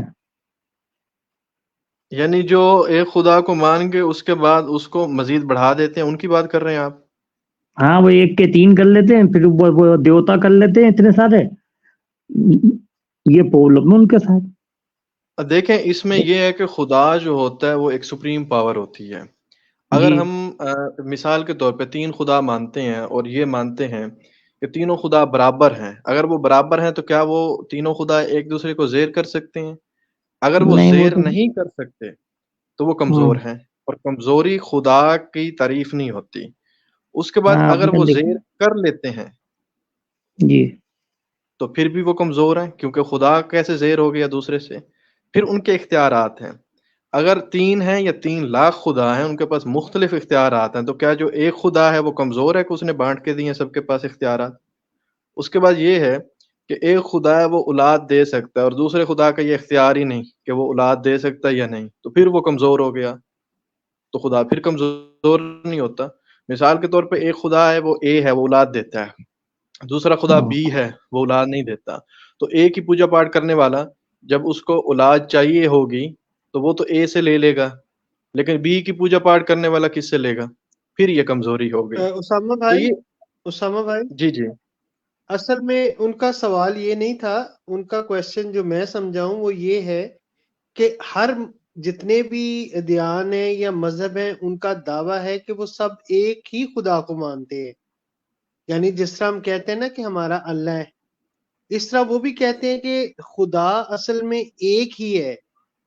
اب وہ کہتے ہیں کہ اب مسلمان جو ہیں وہ ایک کو ایک ہی کہتے ہیں، تو اب وہ کہتے ہیں کہ وہ اس ایک کو انیک میں بے شمار میں جو تقسیم کرتے ہیں، تو ان کو کیسے سمجھایا جائے کہ وہ ایک ہی ہے، وہ ایک بے شمار میں یا 2 میں یا 3 میں تقسیم نہیں ہو سکتا. یہ کویسچن تھا ان کا. سلیم. جی سلیم پلیز بھائی میں کنٹینیو. سوال سمجھ گیا تھا. مسئلہ یہ ہے کہ جب آپ ایک سے زیادہ خدا مانیں گے تو اس کے پیچھے لاجک کیا ہے، ریزن کیا ہے؟ دیکھیں نا، اس کے پیچھے یہی ریزن ہے کہ ایک اولاد دیتا ہے، دوسرا بارش برساتا ہے، تیسرا تباہی کرتا ہے، چوتھا ریپیئر کرتا ہے، پانچواں یہ کرتا ہے. تو ہر خدا کے پاس جو ایک اختیار ہے وہ دوسرے کے پاس نہیں ہے، تو یہ ہر دوسرے کی کمزوری ہے. پھر یہ ہے کہ اگر وہ جتنے بھی خدا ہیں وہ برابر ہیں تو وہ ایک دوسرے سے بڑھ نہیں سکتے، تو پھر یہ ان کی کمزوری ہے، کیونکہ پھر وہ لمیٹڈ ہو گئے. رمضان صاحب آپ کو سمجھ آئیے میرے جواب کی؟ نہیں، آپ نے اس معاملے میں گروپ میں لکھا بھی تھا. جی جی میں نے لکھا ہے، بالکل لکھا ہے. جی پڑھا ہے میں نے.